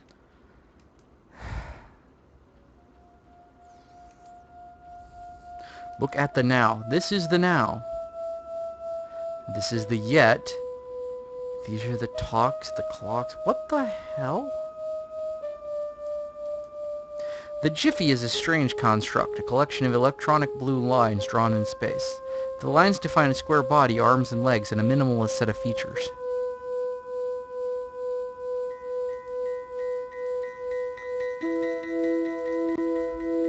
This is the yet, it will be now.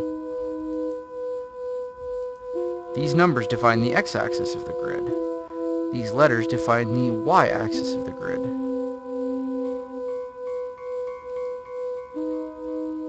This is our... So what am I supposed to be fucking doing?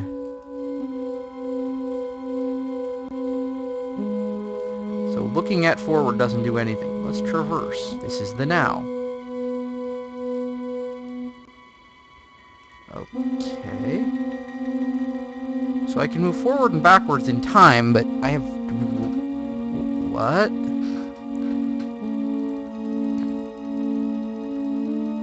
They never do anything! Wait. They moved.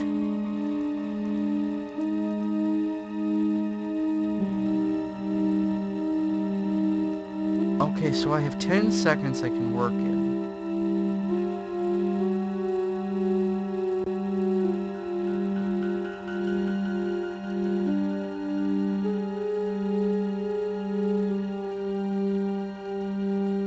You'd have to be holding the Jiffy, and I can't take... I'm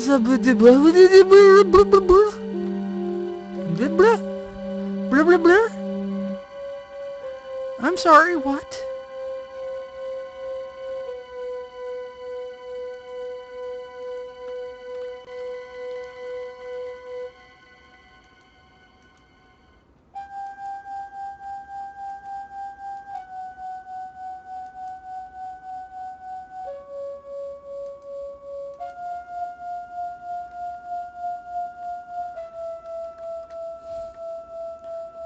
Okay, that's a puzzle that makes no sense. The door came and went. Nevertheless, it came and went. We had no time to get through. All is lost. We cannot go home. No, we had but one chance. The universe will end. Not long. We all have to be very close to make it through. Yes. We saw it somewhere around position 5 on the x-axis. We didn't see where on the y-axis, however. It was just after 07 on the clock. So, okay, so they saw the door, part of the door, and I have to go back and tell the Jiffies at 7 that they need to be on 5 on the y-axis, or x-axis. How do you know this? Oh, okay. We will array ourselves along the 5 column. We won't miss it.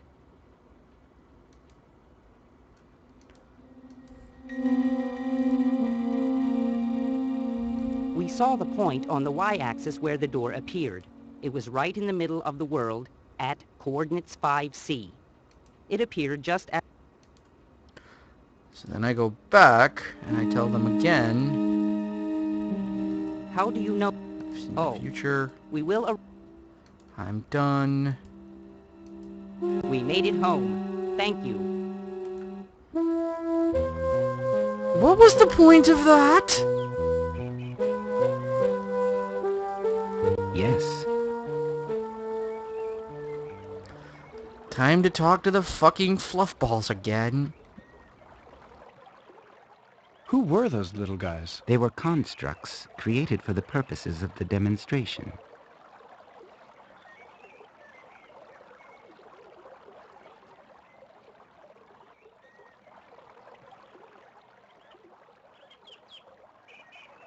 Where'd they go? They were algorithmically created.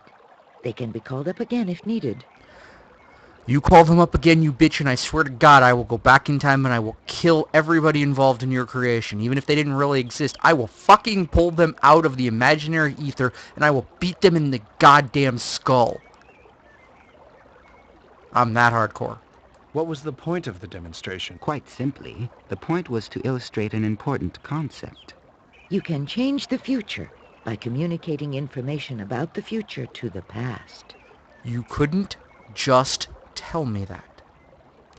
You couldn't just say, hey, you know what, we're going to tell you stuff so you can go back in time and tell other people.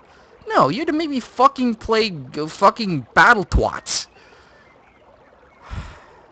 The gateway on Persephone can work both ways. The gateway on Persephone wasn't built by aliens. It was built by beings like us, beings that existed in an alternate timeline. That timeline got overwritten when the installation on Persephone was discovered by the Alliance. But if that timeline got overwritten by when the Alliance discovered Persephone, how in the hell did I find the portal in there if it didn't exist? Ontological paradox. Come on, guys. Keep up with me here. This is simple 5th grade stuff. If something doesn't exist, it can't build something. We hypothesize that the electronic life forms in the old timeline were threatened with extinction. Perhaps they had been through a war with humanity and were facing doom in the form of the collapse. Perhaps there were other circumstances that were leading to their demise. Whatever the situation, they found a way to travel back in time. They built the installation on Persephone with the intention of changing their past.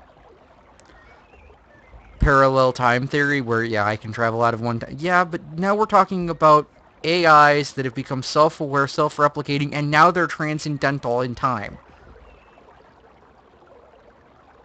I couldn't say Marty Stew loud enough. If that is the case, then it is likely that the installation has a wealth of information. Perhaps it even has the building blocks for creating electronic life forms. If so, then they can be brought into the world without the teething pains that we experienced. There might be a chance for the Alliance to win the war against the UN, and for humans to coexist in peace with electronic life forms. You know, if we have time travel and it's pretty well flawless and all that, why don't we go back to the point when the UN and the Alliance splintered in the first place and stop the damn war overall?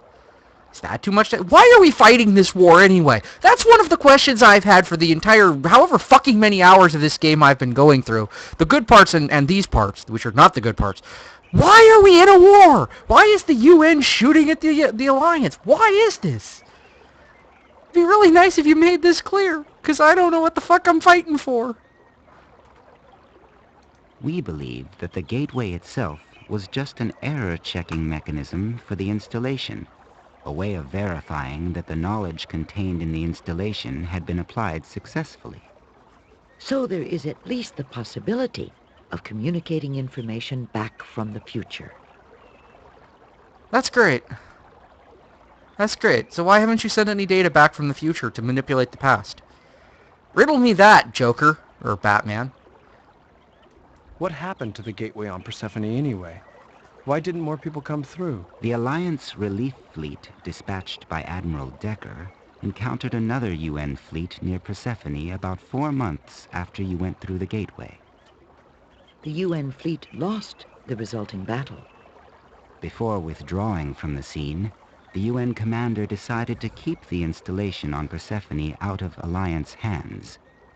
She ordered a nuclear strike on the surface. Nuke 'em for more, but it's the only way to be sure. The installation was reduced to radioactive glass. Glass 'em. Nothing useful was ever recovered from the site. The plan put in motion by the beings in the original timeline was stillborn. As you can see by the miserable situation we find ourselves in now, there wasn't enough of a change to have the positive effects that we believe were intended. So why didn't you try again?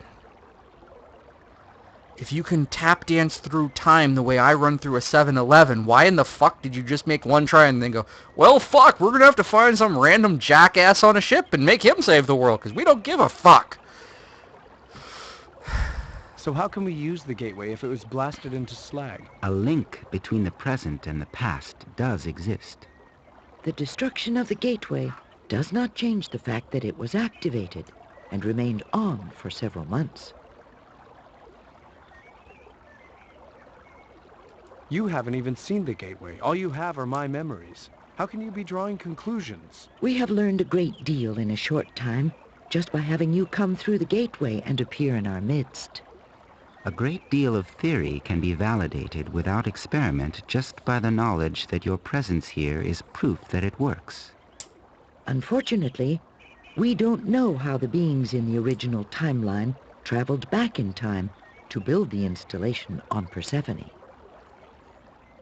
Well, if they'd already built the installation on Persephone, why didn't they just use the installation on Persephone to go back and build the installation on Persephone? Stable time loop. They have the time gate in the future. They go back through the time gate to before they built the time gate, and they build the time gate. It makes as much sense as anything else.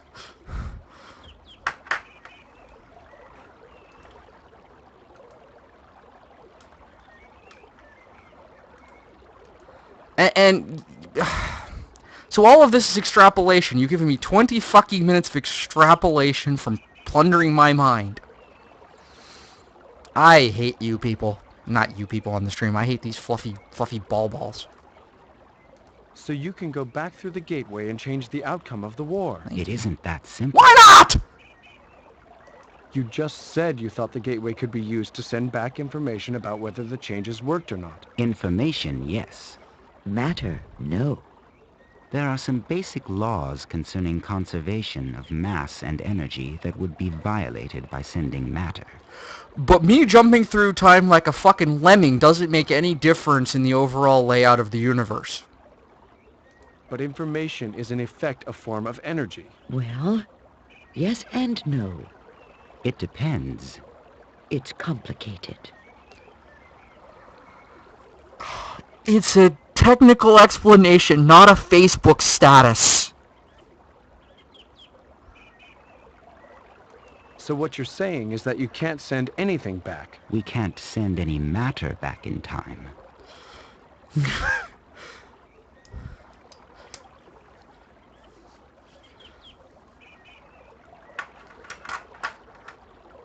So what is the Oh, I plan? can't wait to We hear think this. we can send information in a very limited sort of way. Well, in fact, we can only think of one way to send back information.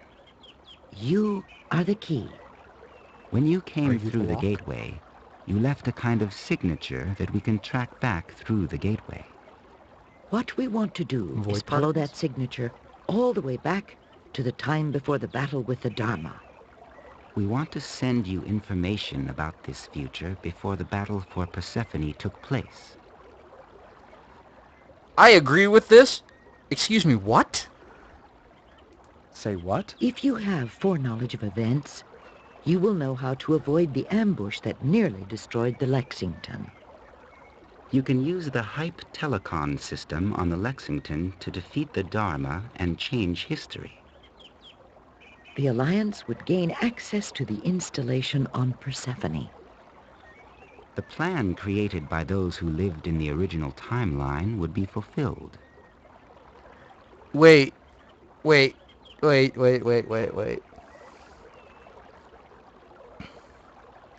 already had the Hype Telecon system on the first trip through. We still lost. What exactly is knowing... And we knew about the ambush, pretty much. I mean, it was like a 2-second difference.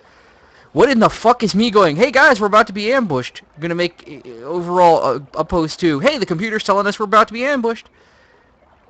And why am I gonna use the Hype Telecon system? The fucking guy who's trained on it should probably fucking use it. Like he did when we lost. This timeline would be overwritten by a new and hopefully better timeline. One in which humankind and electronic life forms learn to coexist and live in peace. What? Kind of making a bit of a logical leap there, aren't you? You know, if you guys win outside of Persephone, everybody will live happily ever after. Da herp! I'm not getting from point A to point B here. I'm kind of getting from point A to bagel. How will you accomplish this? The machinery for the gateway was slagged. We are already building the necessary hardware. Except you said you didn't know how... Oh, wait, no, you don't know how to go back in the past to build... Okay, never mind.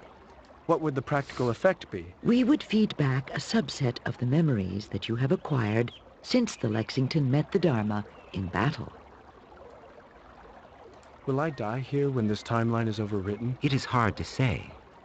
Did the beings in the original timeline ever exist? There is certainly evidence of their existence in the form of the installation on Persephone. Oh, now you're getting all philosophical on me. Rein it in, hipster boy. I can just see you wearing flannels, a scarf, and fucking glasses talking to me this Philly bullshit. Is it or isn't it? You're a fucking Buddhist in the way you're about to get a boot disboot. That would have made more sense if I hadn't fucked up the word. You aren't being very reassuring. You haven't changed all that much since all of this began. Your death will be a small one. You will lose only a day or two. We, on the other hand, may not have ever existed. How will this work? Your consciousness can almost be thought of as an illusion, a pattern like a standing wave. So now I don't exist. This delicate pattern arises from the interaction of the matter that makes up your brain. We will apply a gentle stimulus necessary to change this pattern without directly affecting any matter. The change in the pattern will cause a change in the underlying memories. Okay, this is not change I can believe in. If you give me any more rhetoric, my head's gonna fall off and my brains are gonna drip out of my fucking ears. What the fuck are you... Who wrote this? So I can murder them! When would this happen? We would transfer the memories about 2 hours before the battle was to begin. I was asleep. You will wake up with the memories already there. You will have to act fast, however. You won't have much time. No, because you wasted it all fucking talking to me. You should try to make this happen earlier. I need more time. I have no authority to be giving orders, taking hype, and trying to run things. You will have to convince your superiors. We can only transfer a limited amount of information. We will also suffer a degradation in quality for every minute we move back in time. It cannot be done any earlier. So you're a Comcast cable technician, huh?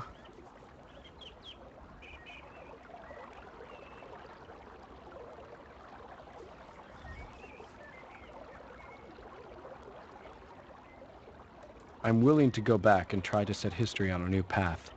What should I do? We will take care of the practicalities. Are you sure you want to try this? I kinda have to. There isn't much game if I don't. I choose to go back. You have chosen a wise and honorable path. Oh, fuck you, You you will never Buddhist know. son of a bitch. And you know what kicks me in the teeth now that I'm sitting here thinking about it? I haven't been able to save since I fucking got to this grove with these things. So if I lose at some point in the next 30 seconds or so, I fucking get to sit through it all again. Well, I get to skip through it, but I still have to do it, and the fucking thing with the jiffies, and, you know, fappy, go to hell!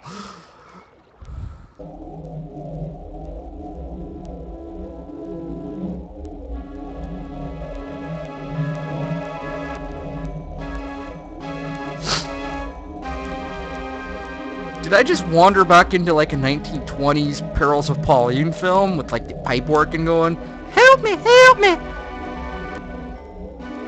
This is the worst use of the MT-32 ever. Except for that time I tried to eat one. I haven't raged in a long time. It feels really good.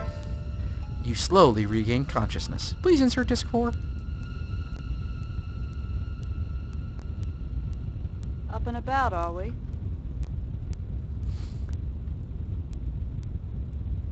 Lieutenant Commander Tran, this must be the Lexington. I made it. You're in the med lab. We had to carry you in here. Oh my god, what time is it?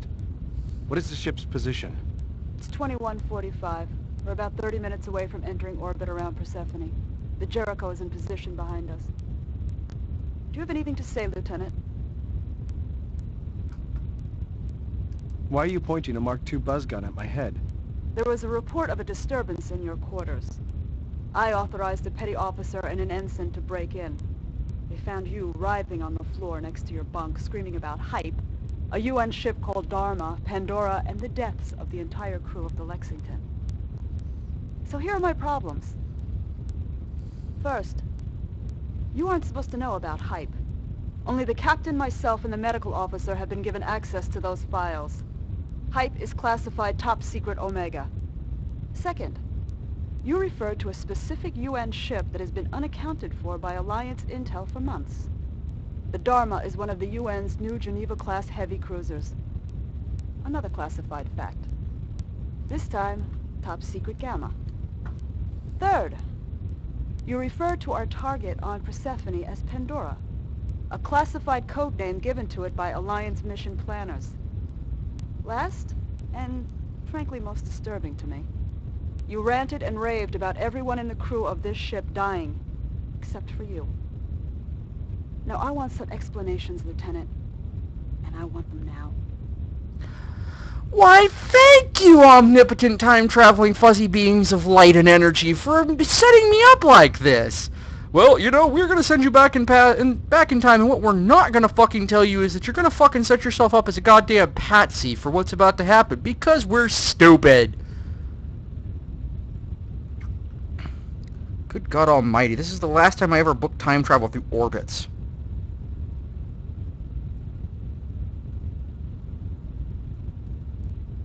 I'm afraid I can only tell the captain.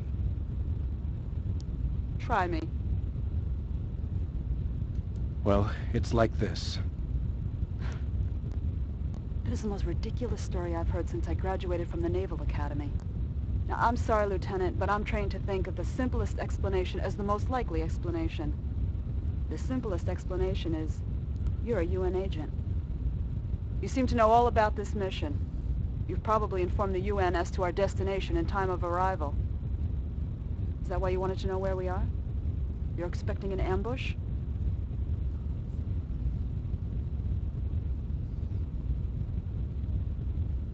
Poole is the traitor, not me. You know, you may not be an agent, but it seems the most likely explanation given the circumstances. I have to assume the worst. Have you informed the captain yet? About you? Well, he knows that I came down here to find out what was going on. I haven't yet briefed him on the potential security problem. He's not going to buy your bullshit about alternate timelines and machine creatures.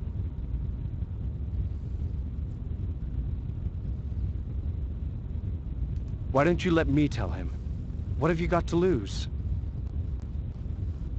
Of course. We're loaded for bear anyway.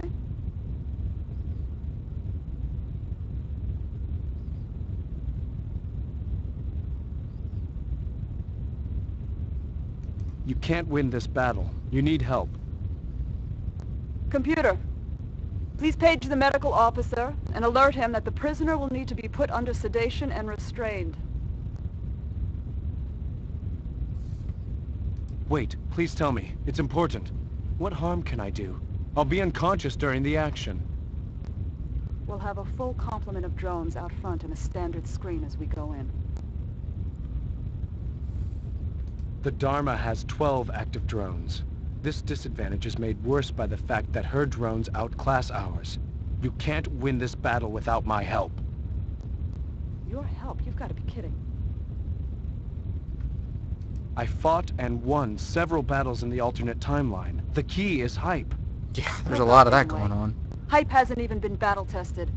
I've had enough of your crap.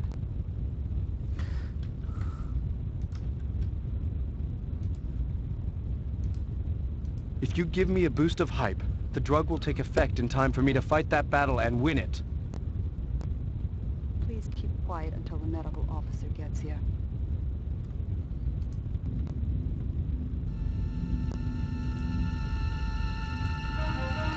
While Tran isn't looking at you bound over to... While Tran isn't looking at you... Yeah, this sentence does not make a whole lot of sensings. While Tran isn't looking, you bound over to the autodock and grab the handheld unit. She senses the movement out of the corner of her eye and comes very, very close to shooting you. When she sees that you aren't threatening her directly and have simply changed positions, she shakes her head, gestures with the gun, and watches as you move back towards the back of the door. All the while, you hide the control unit in one hand.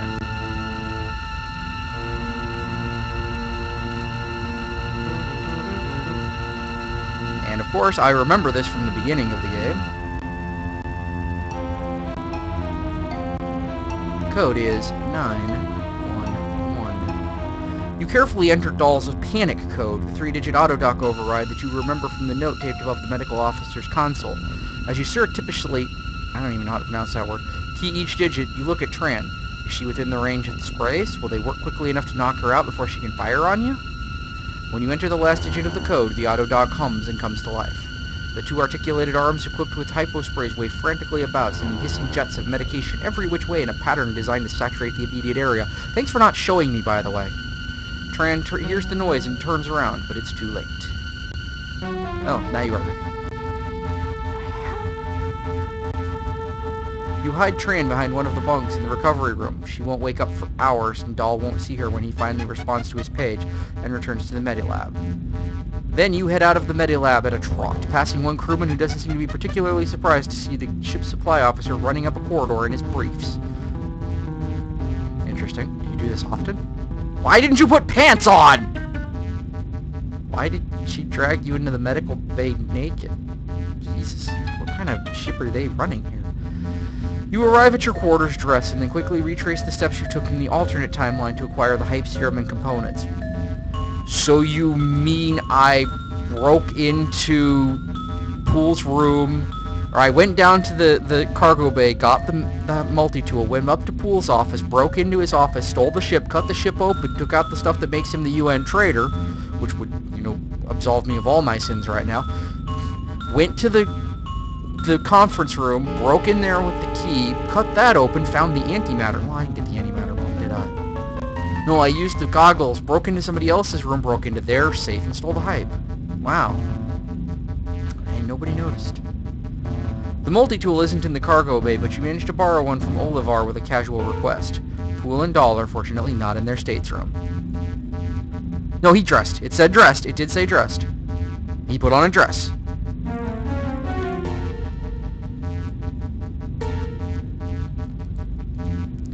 You hide in your quarters while hype is doing its terrible work on your brain.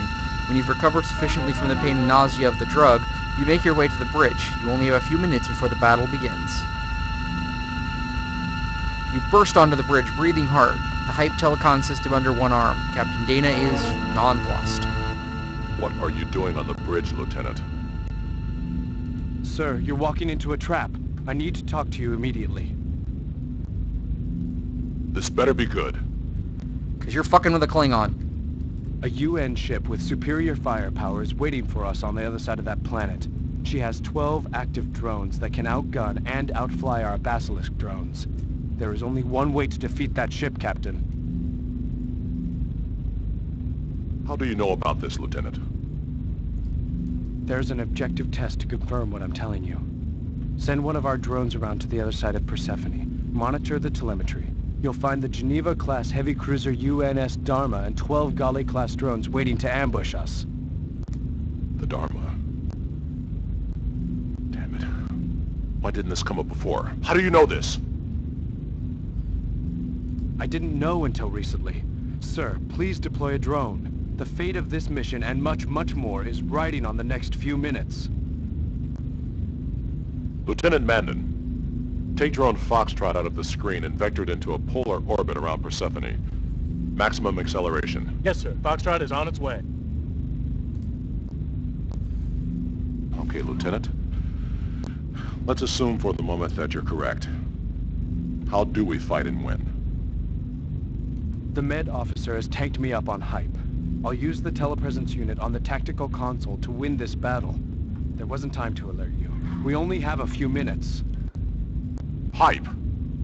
Jesus Christ, I gave no authorization for use of Hype. You actually ingested that poison. By the way, I believe our plucky adventurer lead character has completely forgotten that he has to go through all 9 training scenarios first, since he didn't do that in this timeline. Yes, sir. You're a dead man, Lieutenant. I know that. Who are you? Are you an Intel Special Ops plant? Do you have experience with the Hype Telecom system? I'm the best hope you've got, Captain. That Sir, ain't saying I've lost much. telemetry from Foxtrot. You were right. And they popped my recon drone before it even had a chance to fire. We're dead meat if we try a standard attack pattern. Lieutenant, take tactical. As opposed to the tactical officer.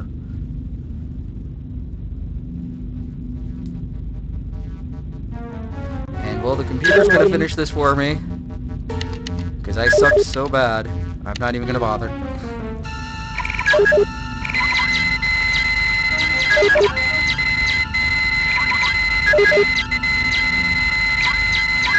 All enemy drones have been destroyed.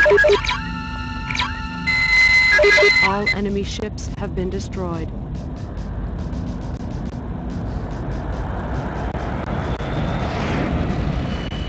So somehow our outclassed, outgunned, and outmaneuvered drones are so much more superior when I'm thinking for them, except that I put them on computer autopilot, which means that, yeah. So now we control this planet, or something.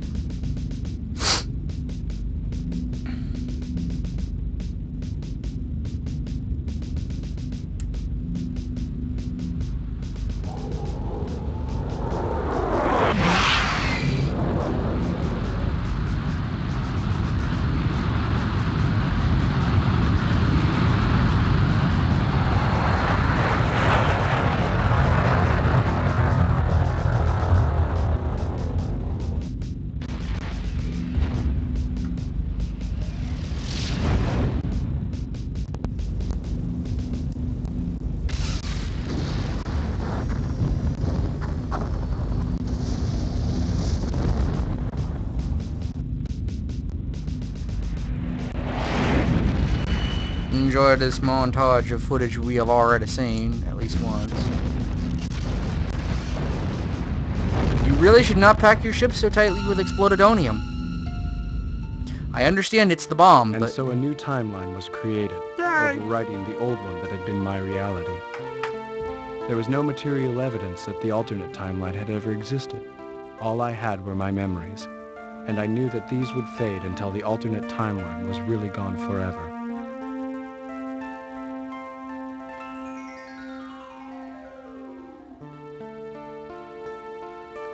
After I refought the battle with the Dharma, I explained what had happened to Captain Dana, and then went over it again with a groggy Lieutenant Commander Jennifer Tran. Who kicked me in the balls? As unbelievable as they found my story, they were swayed by my hype-driven defeat of the waiting UN heavy cruiser. Because, well, they weren't They dead. were even further convinced that something extraordinary had happened to me when I exposed Poole as the traitor and produced the evidence of his activities. Poole was placed under arrest and sealed in his quarters to await trial on Earth. They agreed to my unusual request to go with the science team on the first run down to the surface of Persephone.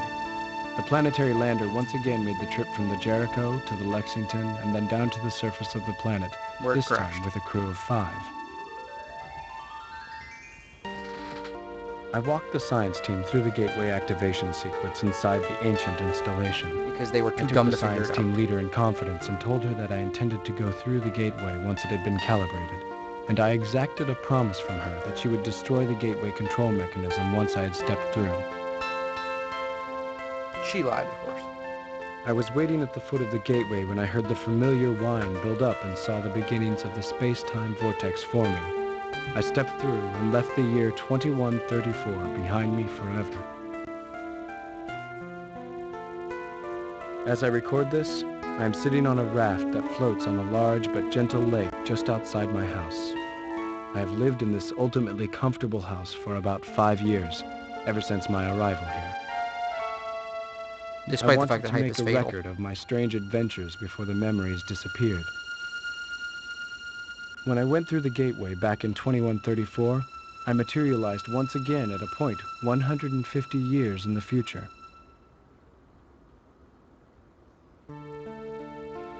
SimCity! This future was different. The Alliance did indeed win the war. The plan of the long-forgotten beings that created the installation on Persephone was brought to fruition. A new race of sentient machines now coexists in peace with a human race that numbers in the tens of billions of individuals. Tinkly, tinkly, tinkle.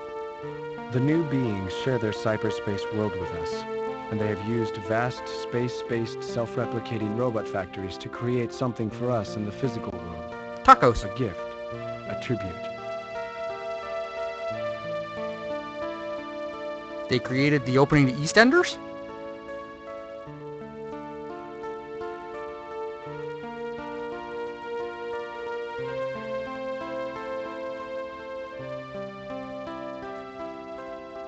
Moon.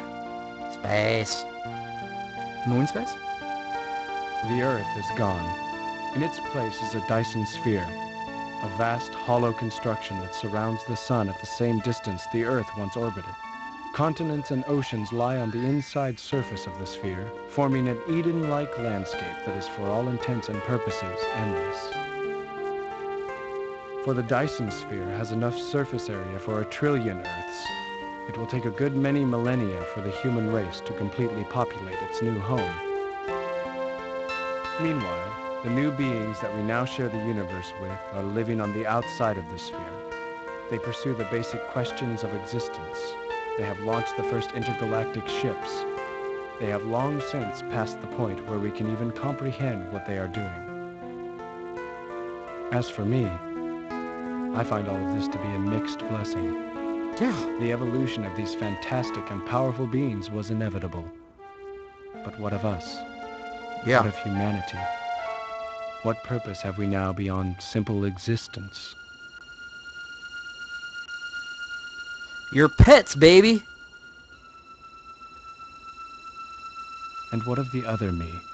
The one that was stranded in the grim and decaying future of the alternate timeline?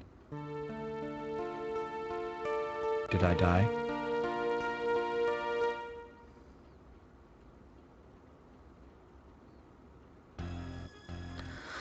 And that was Mission Critical.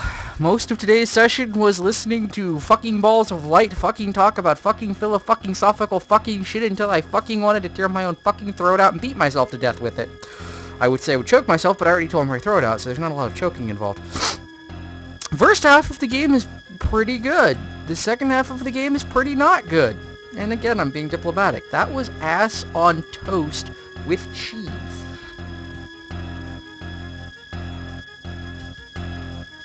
I mean extra cheese, like doubly cheesed. Okay, that bit of exposition you sat through, multiply that by about 6, and that's what we did today.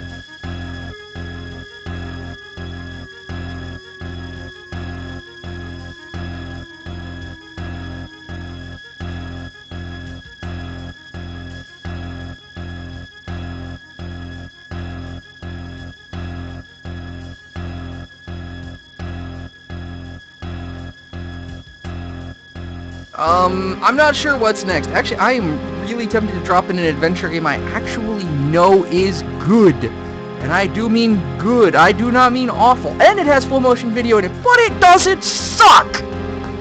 Sorry, I've got my rage face on over here, and, you know, and the fact that this game is suddenly incredibly loud. You game, you need to be quiet. Be quiet for me now. Shut up. Boop. Have you ever played any of the Tex Murphy games?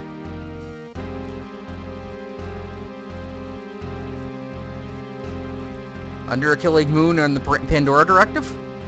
Those are actually really good, and they're mostly full motion video.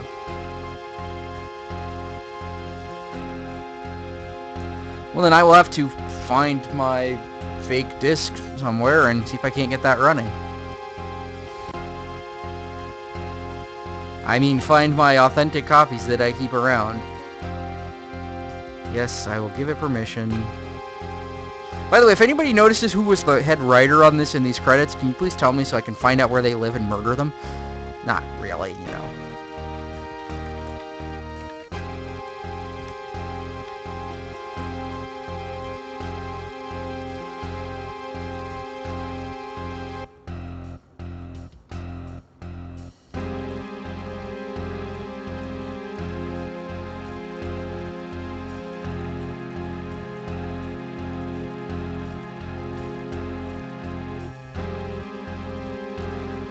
I heard good things about L.A. Noire, and to be perfectly honest, if it had come up a day earlier, I would have probably grabbed it instead of, Dragon Age. Not that Dragon Age is a bad game or anything, it's actually turning out to be a pretty good game.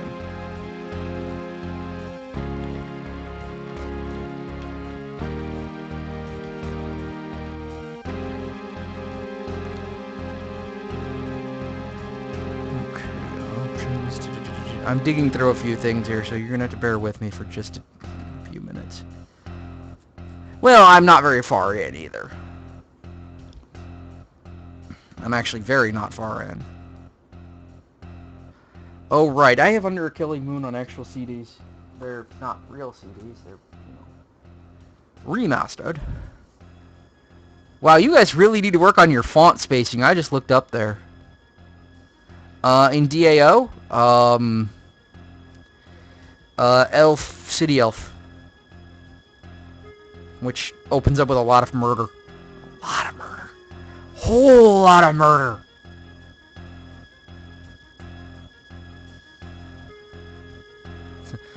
Special thanks to our family friends for not killing us when they got to play this. Oh, is there more?